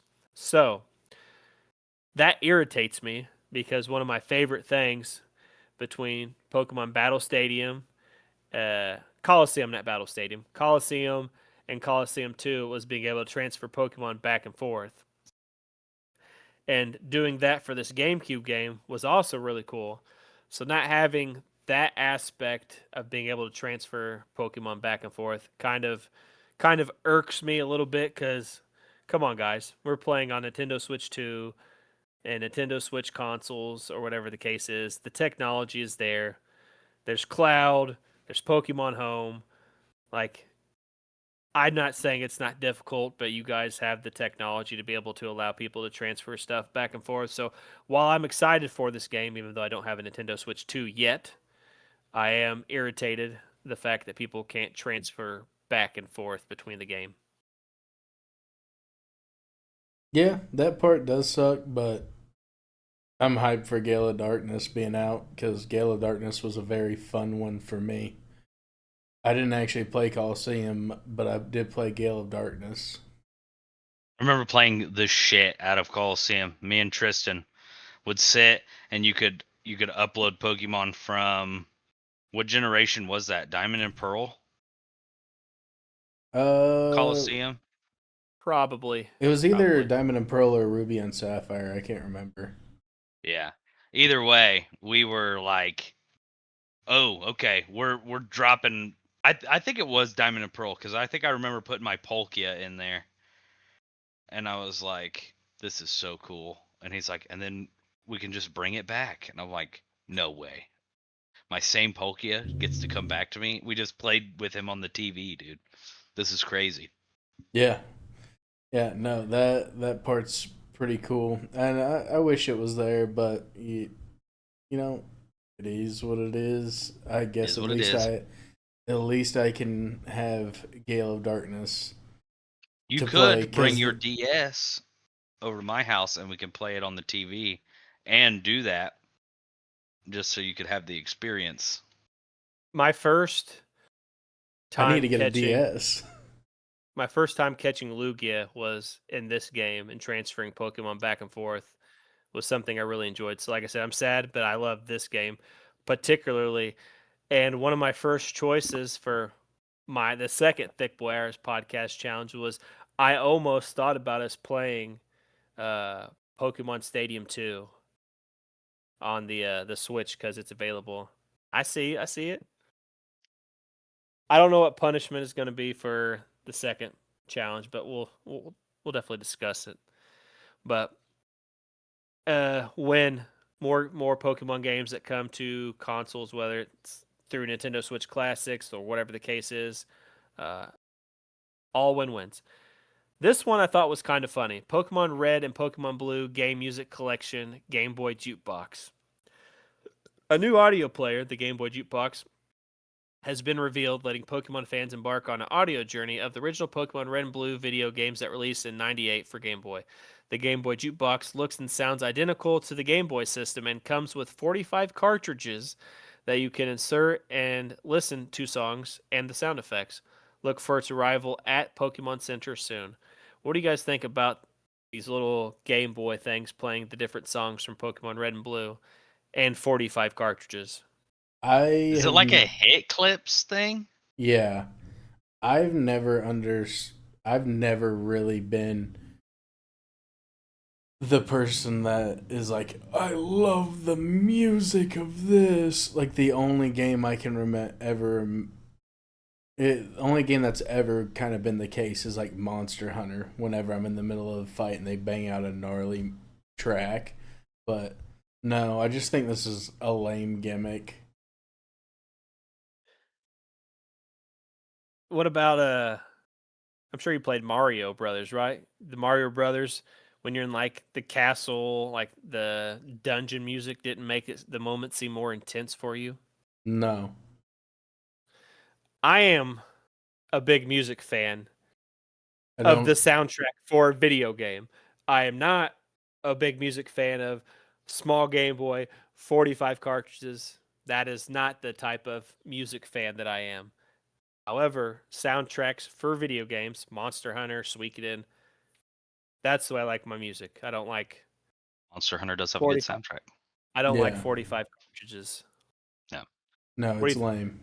That Q seems game? like a Japanese thing where, like, because they love all the little keychains and all the little things, and that's going to be very popular there. Or it's people like Tristan who like have those fucking soundtracks saved on their Spotify to Yes. listen Yeah. to.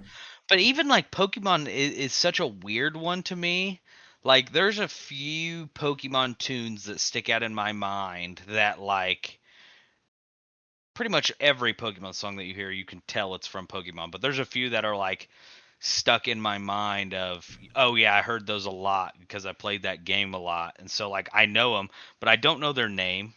I don't care what their name is, and I'm not slapping that bitch on YouTube Yeah, the and only one listening I to it. the only one I know is the Lavender Town one, which is the Yeah, doot doot You know doot doot that doot. that's a doot. lie. Everybody knows the Pokemon Center song. yeah, that's No, true. But is that what it's called?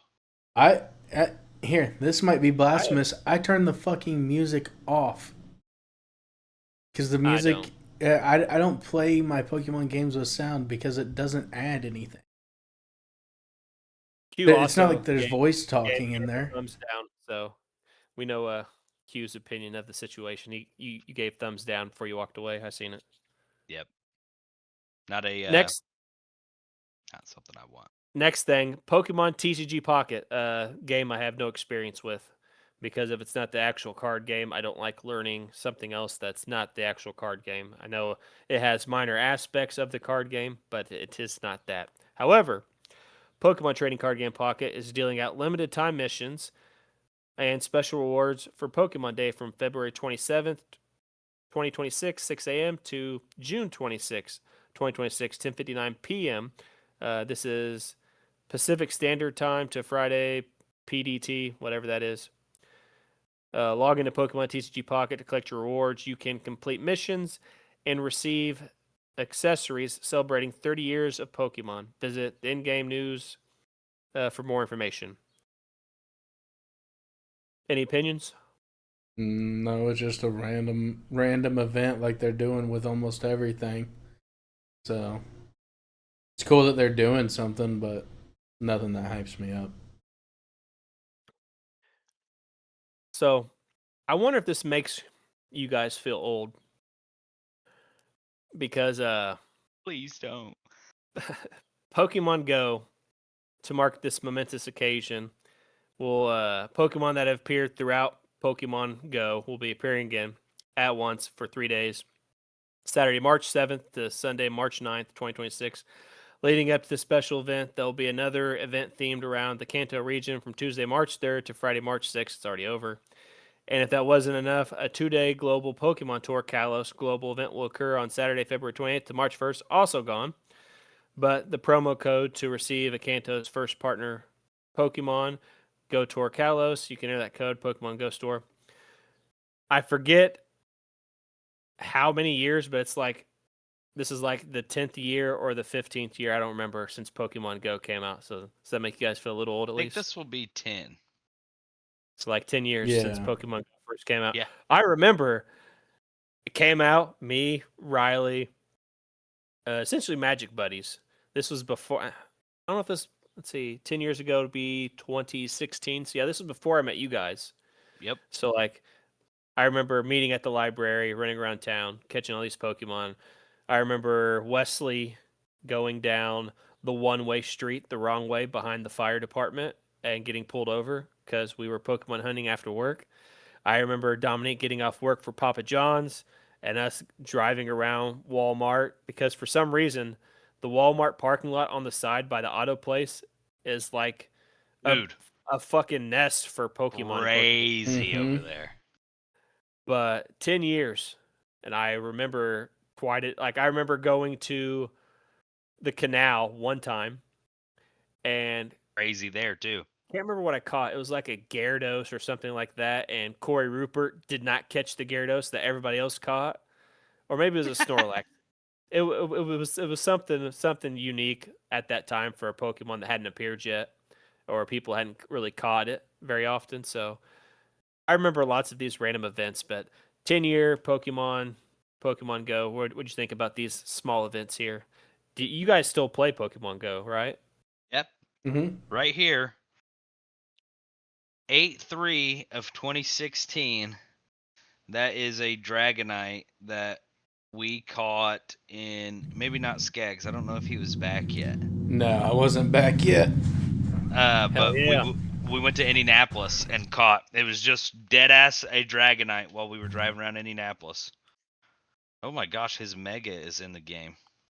Yuck. Um, but yeah, I've been playing since the day it came out, and pretty. I mean, I might take a couple months break here and there, but pretty consistently for all this time. Yeah, Pokemon Go. That is one that I cannot remotely match Q on time. When it comes to like mainline games, we both bash it out, but this homie is another beast when it comes to Pokemon Go. Level Maybe 66. maybe some might say maybe he's the mega evolution of Q. But a mega evolution that we all like. Yeah, one that's cool. The next announcement was Pokemon Unite, which is a game I've always wanted to try to play. I don't know why I've just never downloaded to see if I would enjoy it, but I'm not a big MOBA fan. But there are times I do dabble. I've played League a couple times with you.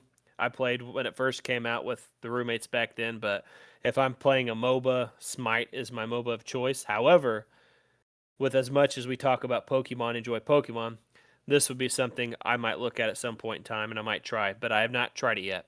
To celebrate Pokemon Day, Articuno, Zapdos, and Moltres are joining the fray in Pokemon Unite. This trio of legendary bird Pokemon will be soaring into battle as playable characters. You can get their Unite licenses by participating in limited time events, and more Pokemon are scheduled to appear in Pokemon Unite. Keep checking in game for details. Also, an Electrode Volleyball World Tour is coming soon. Don't know what that means, but get more info. Have you guys played Pokemon Unite, and what do you think about these legendary Pokemon joining the game? Are you even legendary bird fans? I have played Unite. I don't really care I like Galarian about it. Zapdos. Yeah, Galarian Zapdos and Galarian Moltres are dope to me. I don't like any of their Galarian forms, which is crazy. I just like Yeah. Zapdos because he's different. Yeah. I saw Zapdos for 100 years before they made that, and I'm like, okay, that's cool. There's very few Galarian forms I do like, but Weezing, I'm a big Galarian Weezing fan. I didn't think they did too bad on him. Yeah, not too It terrible. was literally the first game. Like I've never caught every Pokemon. I'll admit it. I've never caught every Pokemon. I've never used coughing. I've never used Weezing until Galarian Weezing and him having the ability of neutralizing gas. Yep. And combining that with Regigigas and a Pokemon Yep. team. I wrote a battle article about you can go find on lordsgaming.net and check that out. But like I don't hate the legendary bird forms like you guys hate like Dragonite's form, but I just wasn't a giant fan. However, I do like legendary Pokemon. If they're going into a MOBA, hopefully they are balanced well for what they are supposed to be and don't break the game. Obviously, we don't want things to break games, and if they do, hopefully they balance and fix it. Pokemon Masters EX will hold a double anniversary celebration to commemorate 30 years of Pokemon and 6.5 years, 6.5, 6.5 years of Pokemon Masters EX. Three exciting. I've never dabbled in Pokemon Masters EX, but three exciting sync pairs arriving soon, bringing back classic favorites and showcasing recently discovered legendary Pokemon. Get back to your Kanto roots with Red 96 and Pikachu, who will appear in their featured sync pair scout from Friday, February 27th until April 12th. Then don't miss out on Juliana and Terapagos appearing in their featured sync pair scout from March 1st until April 8th. Photo missions will also be available. You can obtain a special 30-year celebration photo frame and title, as well as additional rewards. Do you get with fun and powerful sync pairs on the way now? It's time great time to hop back in. Post your Pokemon Masters EX to boost your sync pair collection. You can log in the game, receive a gift of 3,000 gems. I don't know anything about Pokemon Masters EX. Do you guys? Played the shit out of Masters EX. I hopped on, got my Nidoking Giovanni sync pair, and I stopped playing because that's all I needed. And that shit's drippy as hell. You almost have to put a picture in and show that sync pair, dude. It's like Giovanni. I'm not even going to try to describe it because it's not as good as seeing He's in like a purple fucking old school gangster outfit, and he's just got Nidoking with him because Nidoking's a boy. Breaking news. Sorry to interrupt you. Breaking news, but while it's up on my screen, I'm watching the Ninja Turtle Spotlight series for this new set that just came out, and almost every deck percentage is almost under 10%, with other being 32%. Hell yeah. So sorry to interrupt. Continue, sir. No, that's it. I don't have an opinion. I've never played it. I did, however, watch the equivalent of whatever the anime is that's actually based on, like, they call him Red and Gary is Blue. Yes, I have watched that before.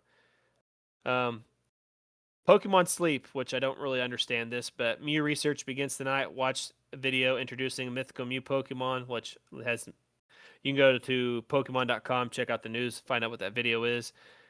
Are you guys interested in Pokemon Sleep? Eggs calling the expert. My girl fucking loves it, and she's been having fun with it, so I'd say it's all right. She's a legend on Sleep. She really is. She is the Pokemon master when it comes to Sleep. After Pokemon Sleep, another game I know nothing about, Pokemon Cafe Remix. Pokemon with a fresh new outfits are coming to Pokemon Cafe Remix to help celebrate 30 years of Pokemon. Starting the 20th of February, you can add 3 Pokemon first discovered in the Kanto region to your game, then be on the lookout for more Pokemon and chef outfits coming soon. Spice up your cafe with the customization decorations too. Look for the Cafe Remix in Pokemon and the App Store and on Google Play. I know nothing about Cafe Remix or Sleep, so what do you guys think about the Cafe Remix? Just go on from it. I fucking don't know anything. Cafe Remix is fun. It's not my type of game all the time, but it's kind of like a matching game. You match the Pokemon that do certain powers, like Candy Crush mixed with Bejeweled, mixed with all those kind of games. It's fun. Not long-term fun. You get a cafe and you unlock Pokemon come and visit your cafe, and if you can like complete the mission, get all the cookies to them or whatever the hell that they want to eat, they might stick around and want to work at your cafe, so you can unlock cooler, newer Pokemon by doing that. All right, so we're down to the big two. First, we're going to talk about Pokemon Champions, which I now have slightly mixed feelings about after Nintendo event and information's come out. Pokemon Champions set to launch on Nintendo Switch in April 2026, and fans who download the game early will receive Dragonite in their in-game mailbox. That's cool. There will also be a special campaign where players can obtain Mega Stones for Pokemon that Mega Evolve in Legend ZA. More details regarding Pokemon Home connectivity and how it affects trained Pokemon can be found on the official Pokemon website, which I have multiple pulled up. Okay. So, Mega Evolution hardly ends with Dragonite. You can obtain even more Mega Stones for Pokemon that Mega Evolve in Legend ZA to commemorate the release of Pokemon Champions. And in-game campaign will be held where players can receive a Chestnutite, a Delphoxite, Greninja, and Floettite stones. Obviously, giving you access to their Mega Evolutions by storing the Chestnut, Delphox, Greninja, and Eternal Flower Floette you befriended during your Pokemon Legends ZA in Pokemon Home and bringing them to Pokemon Champions as visitors. You can obtain their Mega Stones from your mailbox. And there's a map on how Pokemon Home is going to work with fine print. I can't read because it's fucking fine print, but you can find out how it works online. But you can transfer Pokemon from Pokemon Go to Pokemon Home. You can deposit and withdraw Scarlet Violet Pokemon to Pokemon Home and ZA, deposit, withdraw.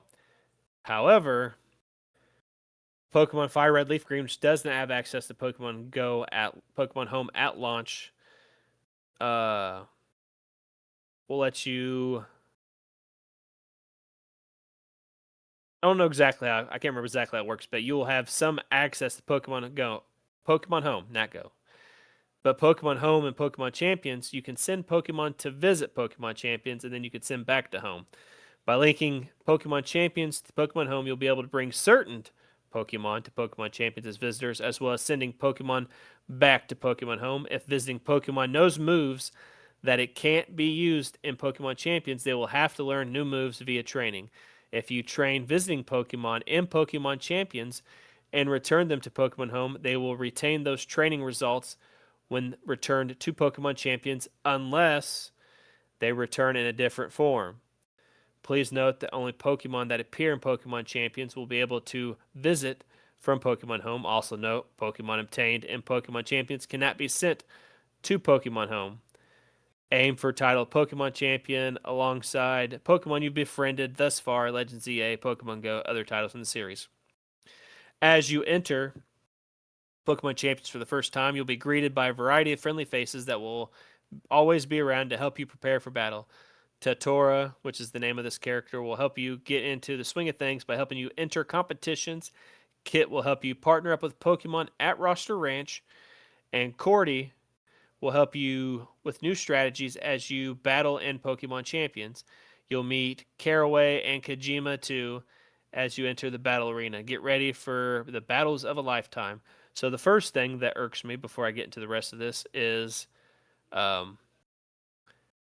obviously not every Pokemon's in Champions. You would think a big game like this, there better be a giant roster of Pokemon you can attain. This is the Worlds this year. This is the premier battle for VGC going forward. Like, you have to have a way to access a vast majority of Pokemon if certain Pokemon can't be trained. As people will use Wolfie, for example.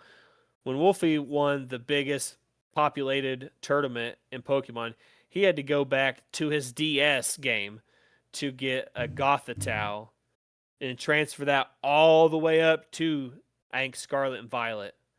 Like, if a situation like that is like, if that's not available in Champions, like, this is a very bad look. You have to have a giant roster for competition. And this other thing, Pokemon Champions might be free, but it looks like you'll have to pay to store more than 30 Pokemon. Although the headlines focused on Gen 10 reveal, the Pokemon Presents also confirmed Pokemon Champions will launch on Nintendo on April. Mobile version coming later this year. Champions will indeed be a free-to-play game. However, details are gradually being rolled out via reveals and leaks, suggesting that if you plan on sticking to the free version of Pokemon Champions, it doesn't look like you'll have many options. For starters, as reported by Nintendo Everything, you'll only be able to store up to 30 Pokemon unless you pay to expand that storage to 80. To me, that's not a giant issue, as you can send some Pokemon to Pokemon Home. But for people that practice lots of different Pokemon and strategy stuff like that, that's just going to direct them to go to Pokemon Showdown until they have the team that they want, and then, move that to the Pokemon Champions. There will be a starter pack, a subscription, and a battle pass. All games these days have battle passes, so that doesn't really bother me. We don't know exactly what's on the battle pass yet, so as long as nothing is locked behind the battle pass, I'll be fine with that. If it's like cosmetics, whatever the case may be, extra coupons and stuff like that, which we're getting ready to talk about, fine. We usually get stuff like that. You pay for $80 or $100 for the ultimate versions of games. You get shit like that all the time. But you have trial recruitment and permanent recruitment. Have Pokemon join your team for a trial period. You can battle with them right away, test whether they suit your strategy. You can use trial recruitment once a day without using victory points, also known as VP. Or you can permanent recruit. Okay. Come on, computer. There's also permanent recruitment, which it does require VP to use, but it's not letting me bring it up because my thing's not loading right now. So what do you guys think about Pokemon Champions? I know Q's not a big competitive person. We talked about this last show. I asked him what would pull him to try out Champions. So go ahead while I try to get this update. Yeah. I mean, I think it's going to be just like it's going to be like the one that's on the computer, but just Nintendo 5. Which means it's not going to be as good because for whatever reason, Nintendo can't just make good product. So, I don't know what the reasoning is for, but that's my opinion. I'm indifferent. I'm probably gonna play it a couple times. Try it out because that's what I always end up doing. But not not the biggest battle competitive guy like you said. So it'll be what it is. All right, I got its update. So permanent recruitment, once you find a Pokemon that's a good match for you, you can add it to your team permanently. To do so, you'll have to spend victory points, which I'm assuming based on winning and stuff like that. That's how you earn those. You can recruit Pokemon even faster. You can also recruit Pokemon by using tickets instead of VP. Items such as quick coupons and teammate tickets are available, and these are primarily obtained through missions in-game. By using quick coupons, you can shorten how long you must wait to recruit Pokemon by 1 hour per coupon. By using teammate tickets, you can permanently recruit Pokemon without using VP. So I don't understand what the timer is. Maybe you can only recruit so many Pokemon at once or something like that. But I don't understand the timer situation. You can tailor your Pokemon's team skills by training feature Pokemon champions by using VP. You can hone your Pokemon's attack, defense, and other stats. You can even alter their abilities and moves. Customize your team to match your battle style though remember that you can't train Pokemon during their trial recruitment period. Run short on VP, you can always use a training ticket to train your Pokemon instead of reducing the required amount of VP to 0, and obviously Mega Dragonite.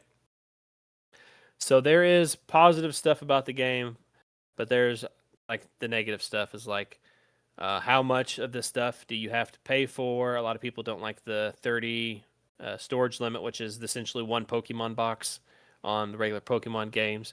You got to have access to a vast roster of Pokemon, or this just won't work, and then you will see attendance drop. Gotta have a vast roster of Pokemon, but Pokemon Champions is okay. Wind and Waves, which I accidentally clicked off it. We've talked about Wind and Waves a lot. Pokemon Wind and Waves is going to be released next year. We get to see the starters and the region, which I think the region Goose. looks beautiful. I Yes. think the region Returning- is great. Returning Pokemon are Pikachu, Oddish Gloom, Krabby, Tangela, Ladybug, Ladian, Slugma, Corsola, Tallow, Wingull, Wailmer, Wailord, Duskull, Tropius, Carnivine, Luminion, Timepole, Frillish, Tynamo, Marini, Toxapex, Sandygast, Sizzlypede, and Nimble. Those are all the stuff we've seen in the trailer. And these species were not directly, these following species have not been directly revealed in trailers or promotional material, but their evolutionary relatives have been shown. So you got to thank Raichu, Violet Plume, Kingler, Pichu, Blossom, Magcargo, Swellow, Pelipper, Dusclops, Finneon, Tangrowth, Dusknor, Palpitoad, Seismitoad, Jellicent, Electric, Electros, Palosand, Scorch, and Low Kicks. And obviously the Taurus-looking Pikachu, which are named Mr. Windy Chew and Miss Wavy Chew, which is literally what Bulbapedia has listed as their names. Kind of lame, but yeah, no. I mean, you forgot the most important thing, which The is starters? we saw our homies, which are Pombon, fire type starter, Yep. Brout, That's how it is. the bird grass type starter, and then Gekwa, Yeah, I accidentally the clicked water off of it, but yep. type lizard starter. So before we go any further, who's everybody picking? And I'm holding you motherfuckers to this. It's gonna be Gekwa for me, but I do love Brought, whatever. Brout. He just seems like a fucking menace to society. But Brout is my homie. Mine is definitely gonna be based on their final evolutions, but No. Well, you've picked it. You have to go Gekwa. I mean, if Gekwa ends up looking like what's the seal? Primarina, that's not happening. I Dude. refuse. But the bird homie, he be looking like he's gonna be a menace in his evolution, so I'm happy about that. No, Chris, tell me you're just so in love with Pombon and that's who you're going with. I have thought about it. Okay. But I'm going Brout. Yep. He reminds me of Torchic from Yep. Ruby, Sapphire, Emerald, which is why I'm drawn to him. But it's definitely between Pombom and Brout, but I'm going Brout for my first starter. Don't even care what the final evolution looks like. I just know Wind and Waves, I'm going to be, like, it just makes me seem like there's going to be a lot of water Pokemon. I'll just be weak to the wind stuff. Yep. What are you picking, Q? Yeah. Brout. I said I was going with Brout. I didn't hear it. But as we talked about with the leaks, like it's nature based, wind and waves. I don't know if you guys noticed, but in a scene towards the end, there's a cloud in the distance. The Gyarados cloud. The Gyarados cloud. No idea what the legendary Pokemon will look like, but it definitely has something to do with the wind and the waves. Yes. Yeah, water and air. Maybe a water and a fly type. So what do you guys think about Wind and Waves overall? And I'm how excited. Are you? I'm excited. It's too far away for me to be super excited, but that is when I'll get a Switch too. Yeah, because it is exclusive. This way, it will be exclusive to Switch too. I just want to know the final evolution of the starters. What if they don't? What if they don't show us before the game comes out? What if that doesn't leak? I would love that. That's what I try to do every single year. I think it's unfair and silly to open your Christmas presents, pick them out, have them shipped to your house, and then get it there and then wrap the motherfuckers back up and then open them on Christmas Day. Why? Why would you do that? You got to The see o- the boys. Those are the homies you get to pick. Back in the olden days when nobody had a computer and you just got the game, you picked the starter that you liked, and then you just were like, well, he's not exactly what I wanted him to be.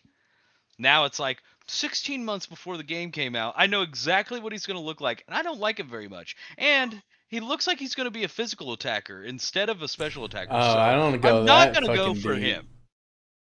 I don't go that fucking deep, but I do be liking to see the final evolution ever since fucking um Sun and was it Sun and Moon? Yeah, so ever since Sun and Moon, because I picked everybody except Rowlet because I always pick the water types, and then I was like, all right, well, I fucking hate this, and uh went towards Torracat, and then I hated Incineroar, and Rowlet was easily the best whenever it came to that game. I never actually Decidueye. know what The the goat. final forms is. I just until we started like this podcast together, I've never like researched like the final forms of Pokemon. Like I just played it like even with Scarlet and Violet, like that information was readily available, but like I never even paid attention to what the final forms look like. Part of the I Scarlet, fun to usually me always is to catch them and get them, level them up, I and see usually what they always become. pick the fire starter. That's just usually who I always pick. However, I feel grass starters now get more love than what they used to, but like back in the day they definitely did not. Like my friends weren't picking Chikorita. They were picking Cyndaquil and they were picking Totodile. For My good friends reason. weren't picking yeah. Trico. They were picking Torchic and they were picking Mudkip, et I don't cetera, et know, cetera, et man. cetera. So I think Trico is where it started for me, where I pretty much always do the grass starter. Because I want to say it was Charmander first, and then Totodile for sure, and then Trico, and then who would have been next? I did not pick Chestnut. I picked Froakie. My Uh, first playthrough of Gen 3, I did pick Trico as well, but yeah, I ended up loving Sceptile's Swampert. fucking legendary. Yes. But, Swampert's but we're all legendary. All the Gen 3 homies are legendary. yeah. but we're all excited for Winds and Waves. We talked about it multiple times. We'll probably talk about it in 2 weeks on the next podcast when more information leaks out. Yep. Our comparison, which I know you guys probably don't even remember, is The It's the fake which classes. fate. legend It's which a legend from history are we bringing back in a Fate style anime scenario? You can name, describe your noble phantasm, No, it was or supposed to character. be. It was supposed to be who everybody is, Yeah, not which which legend one. from history are we bringing back in a Fate style anime scenario and can name, describe the noble phantasm? I just abbreviated. I didn't add all the Oh, words. So I'll give you guys time to think about it while I talk about mine. Q. I went with Sun Wukong, the Monkey King from 16th century Chinese novel Journey to the West, primarily based on a Buddhist Taoist legend of monkey-shaped divine general and potentially Hindu deity named Hanuman, Hanuman. His core noble phantasms would include a size-changing Ryu Jingu Bang staff, phoenix feather cap, gold chain armor, and cloud walking boots. And the staff would be a massive 8-ton pillar stolen from Dragon King that can change size at will and can pin spaces, targets using divine authority. You can go from a pin size fucking staff to as big as you want. The Phoenix Cap, gold armor, walking boots is magical equipment attained from Dragon Kings that are often worn to signify your status as a great sage, which is equal to heaven. Um, I forget, like, I researched this Chinese monkey guy. and you could jump like it's like 180,000 feet or some fucking stupid number with these boots and stuff like that. So you're definitely Sung Wukong, the Monkey King, and you kind of got the beard right now to kind of look like him in a way. As for Skaggs, I took a cop out for us because I feel these are the best characters, and your current appearance, if your hair was red, would look like the guy from the show. But I went with Alexander the Great, Iskandar. which if you have watched the show is the rider class.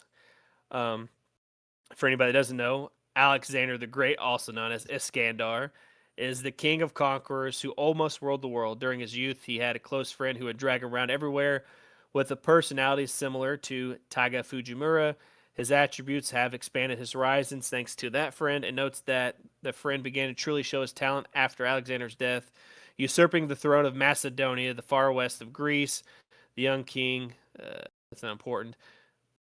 His goal was to reach the end of the world, his destination to the farthest border of the east. He wanted to behold Oceanus with his own two eyes. He wanted to leave his footprints at the beach beside that endless sea. No one believed him, but Alexander brought his army away with him, continuing towards the east. The defeated generals finally understood that Alexander the Great was not lying. He was that tired. He was that dude, so to speak. But let's see.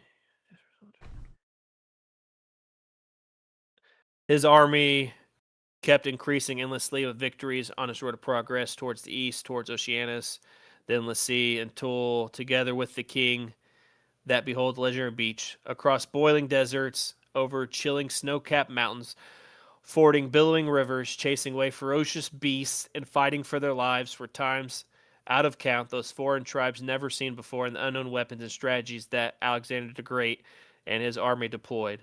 They continued towards it.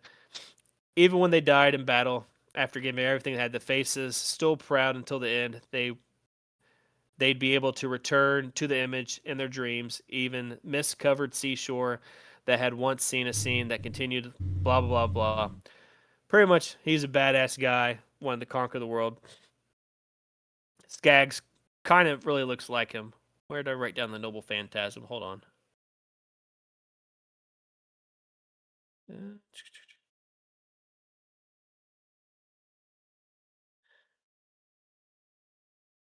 The noble phantasm, one of them that we know of, is the Gordius wheel, which is trample enemies. It's a chariot. It's surrounded by lightning. This factors in its high speed and what are able to make a charging, powerful attack, which takes the name of Via. Even without activating the Noble Phantasm, it's strong enough to almost knock out Berserker after one strike, which we've seen in the anime. Force him to retreat to summon the chariot. Iskandar slashes apart the sky, slashes the air apart with his sword. He has another Noble Phantasm. Oh, here it is. The ultimate Noble Phantasm, which I think would be Skaggs, is the Ionai Hetorai, summons a reality marble that consists of a vast desert under a cloudless sky, and this place makes its entrance with an immense army. Every soldier is a servant that, after dying, becomes a heroic spirit, still follows Iskandar's lead, which resembles exactly the entire story of Alexander the Great. I took an even cheaper cop out with me because I couldn't think. I thought of all the people throughout history, and these two characters are in the anime. However, they do have legendary roots. So I think if we go off every comparison we've ever done on this podcast before, there's always Chris and Skaggs being rivals.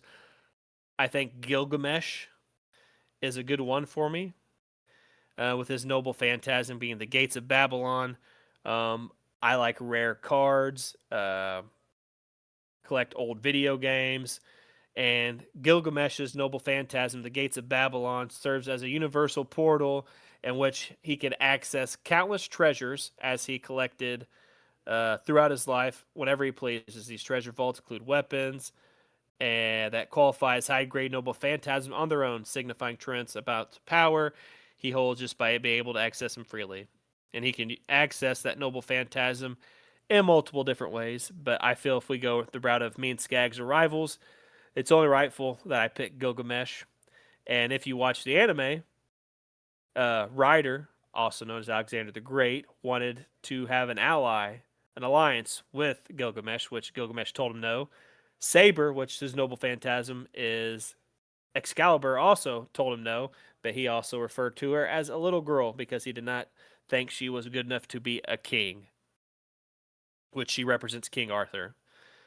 But the person I think I would want to be the most is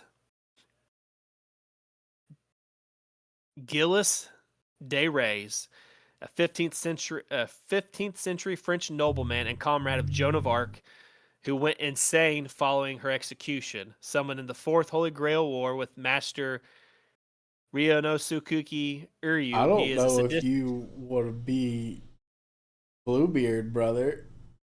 He's an awful, awful person. Oh, I know. That's why I picked him. I always pick Okay. the wise. I always pick like wise and stuff. So I went a different route this time. I want to pick this serial killer, but um, he Serial is child killer. anybody can get these hands. He went serial killer masquerading as Bluebeard. His noble phantasm is prelate's spellbook, text of sunken spiraled city. Uh, the description, it's an A plus rank anti-army noble phantasms. Grimoire is bound to human skin that serves as massive self-replenishing mana source, allowing caster Gilles de Rais to summon endless horrific sea demon familiars without tiring. It is not a weapon caster wields directly, but rather a demonic magical textbook that grants him the ability to perform high-level dark sorcery. Caster is actually a very weak caster by himself, relying almost entirely on this book for his success, even though he's not really successful in anime, if you know that. So I picked Gilgamesh or Caster. I think Caster is cooler, even though he's a sadistic child serial killer. And Q is Sun Wukong. Skaggs is Alexander the Great. Uh, okay. I did not expect you to pick Bluebeard. That's creepy. I would add.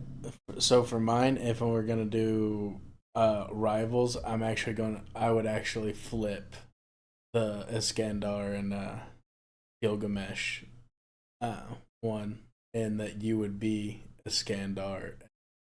Gilgamesh would be on my side, but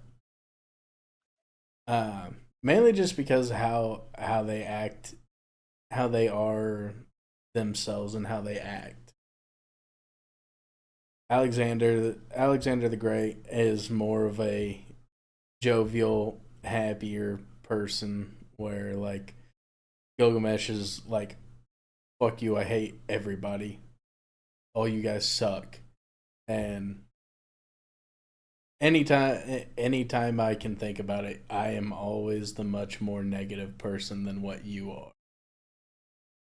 You're always much more brighter side fella. Plus, a reality marble seems to fit like a play style for you more than the Gates of Babylon to me. But if I'm gonna give you a caster, the caster would be Merlin. And think about Merlin. Merlin I want is to have Merlin. nah, homie. You don't get Merlin. Funny Q was enough, almost Iskandar. He was Iskandar first until I remembered Sun Wukong. I figure out of the three of us, Q's the only one gonna get a Nimbus fucking cloud. So no. he's the This he's the might only trustworthy person here. this might seem slightly disrespectful to Q, but you get Leonardo da Vinci in the Fate world. You should look up who Leonardo da Vinci is in Fate. Okay. But she does a bunch of she crafts a bunch of cool shit for everybody, and I think that is where where you would lie. Is something more akin to that. Hopefully, you get spawned in as a baddie like that. But for I gotta look myself, this up. outside of Gilgamesh, it would be Berserker. It would be Heracles, the Berserker version. Homie, I love shit that just makes in games that just makes me not be able to die or life steal, and that's that homie's whole shtick is you just can't kill him because he's got his double phantasm is um his 12 labors. You have to kill him 13 times in order to actually kill him. He's kind of like Big Raga before Big Raga. And who was that? Heracles, the Yeah, Berserker one. that's who I picked for you. Fair enough. I love Heracles. He's awesome. Him and Gilgamesh are probably my two favorites that are actually in. But Picked him for you. I picked Gilgamesh for you, Chris. And then I did pick Merlin for me just because Merlin. The only person not in the show, but I've only seen like 2 of the Fates, so I could be in a later one. I almost picked Genghis Khan for myself, Mongolian he's conqueror, or one of the characters from the Three Brothers, Guan Yu, Liu Bei, Zhang Fei from Dynasty Warriors, or whatever the case was. That was where I was leaning until I gave up and couldn't figure out a noble phantasm and went with what I went with. yeah, he you I feel like some I feel like Guan Yu is in like the He might game. be. But either way, yeah, no, not bad. Not bad at all. William Shakespeare was almost yours. Uh Chris, but Merlin's a little bit more calm and William Shakespeare's too over the top. So, you got Merlin. I can be happy with any of them that was picked. Even Yeah. Caster, fuck them kids. Um, to be fair, yeah. they must all die. But Caster just seems so cool in the show. Like I know he's super fucking evil, serial killer, but like it took I don't know if it was 2 or 3 of them to kill Caster, but it Uh took 2 or 3 of them. it took it technically I know only took one. it was Oh, Alexander the Great, and didn't Saber also fight? it only took Saber to kill him. It took Iskandar to kind of like I guess be an annoying gnat uh to Caster whenever he was in his big noble phantasm because there was an issue with a previous fight with Lancer that made Saber not be able to use her noble phantasm. So they had to kind of distract him for a minute while they got Lancer over there, and he had to break one of his spears to give her access to her noble phantasm again. Because her noble phantasm is the most OP bunker buster in all of the Fate anime. But, All right, so as we close out the show, it is time for our comparison for next show, which is my turn. I'm going to keep it nice and simple. We've had lots of creative ones from Q and Skaggs. You're going to be disappointed. We're going nice and simple. We're going original Dragon Ball, the first anime. Not Dragon Ball Z, not Dragon Ball Super, not Kai, not anything else. Original Dragon Ball for our comparison. But that's all for this episode of the Thicc Boi podcast. Join us next time. You catch Q nowhere because he's not on social media, saving people's lives, real life superhero, preventing people's water from freezing. But now it's spring, so he's good on that. You can find Now I'm trying to Skag. keep it cool. Keep it cool. Find Dodgy Yeti everywhere: Twitch, YouTube, Twitter's vintage_ISO, Tyler Skaggs everywhere else. You can find me all the social media. Seeing it, Chris Jones, seeing it 123 Lord Chris, lordsofgaming.net. It's where I write my articles. We'll see you all next time. Oh, yeah.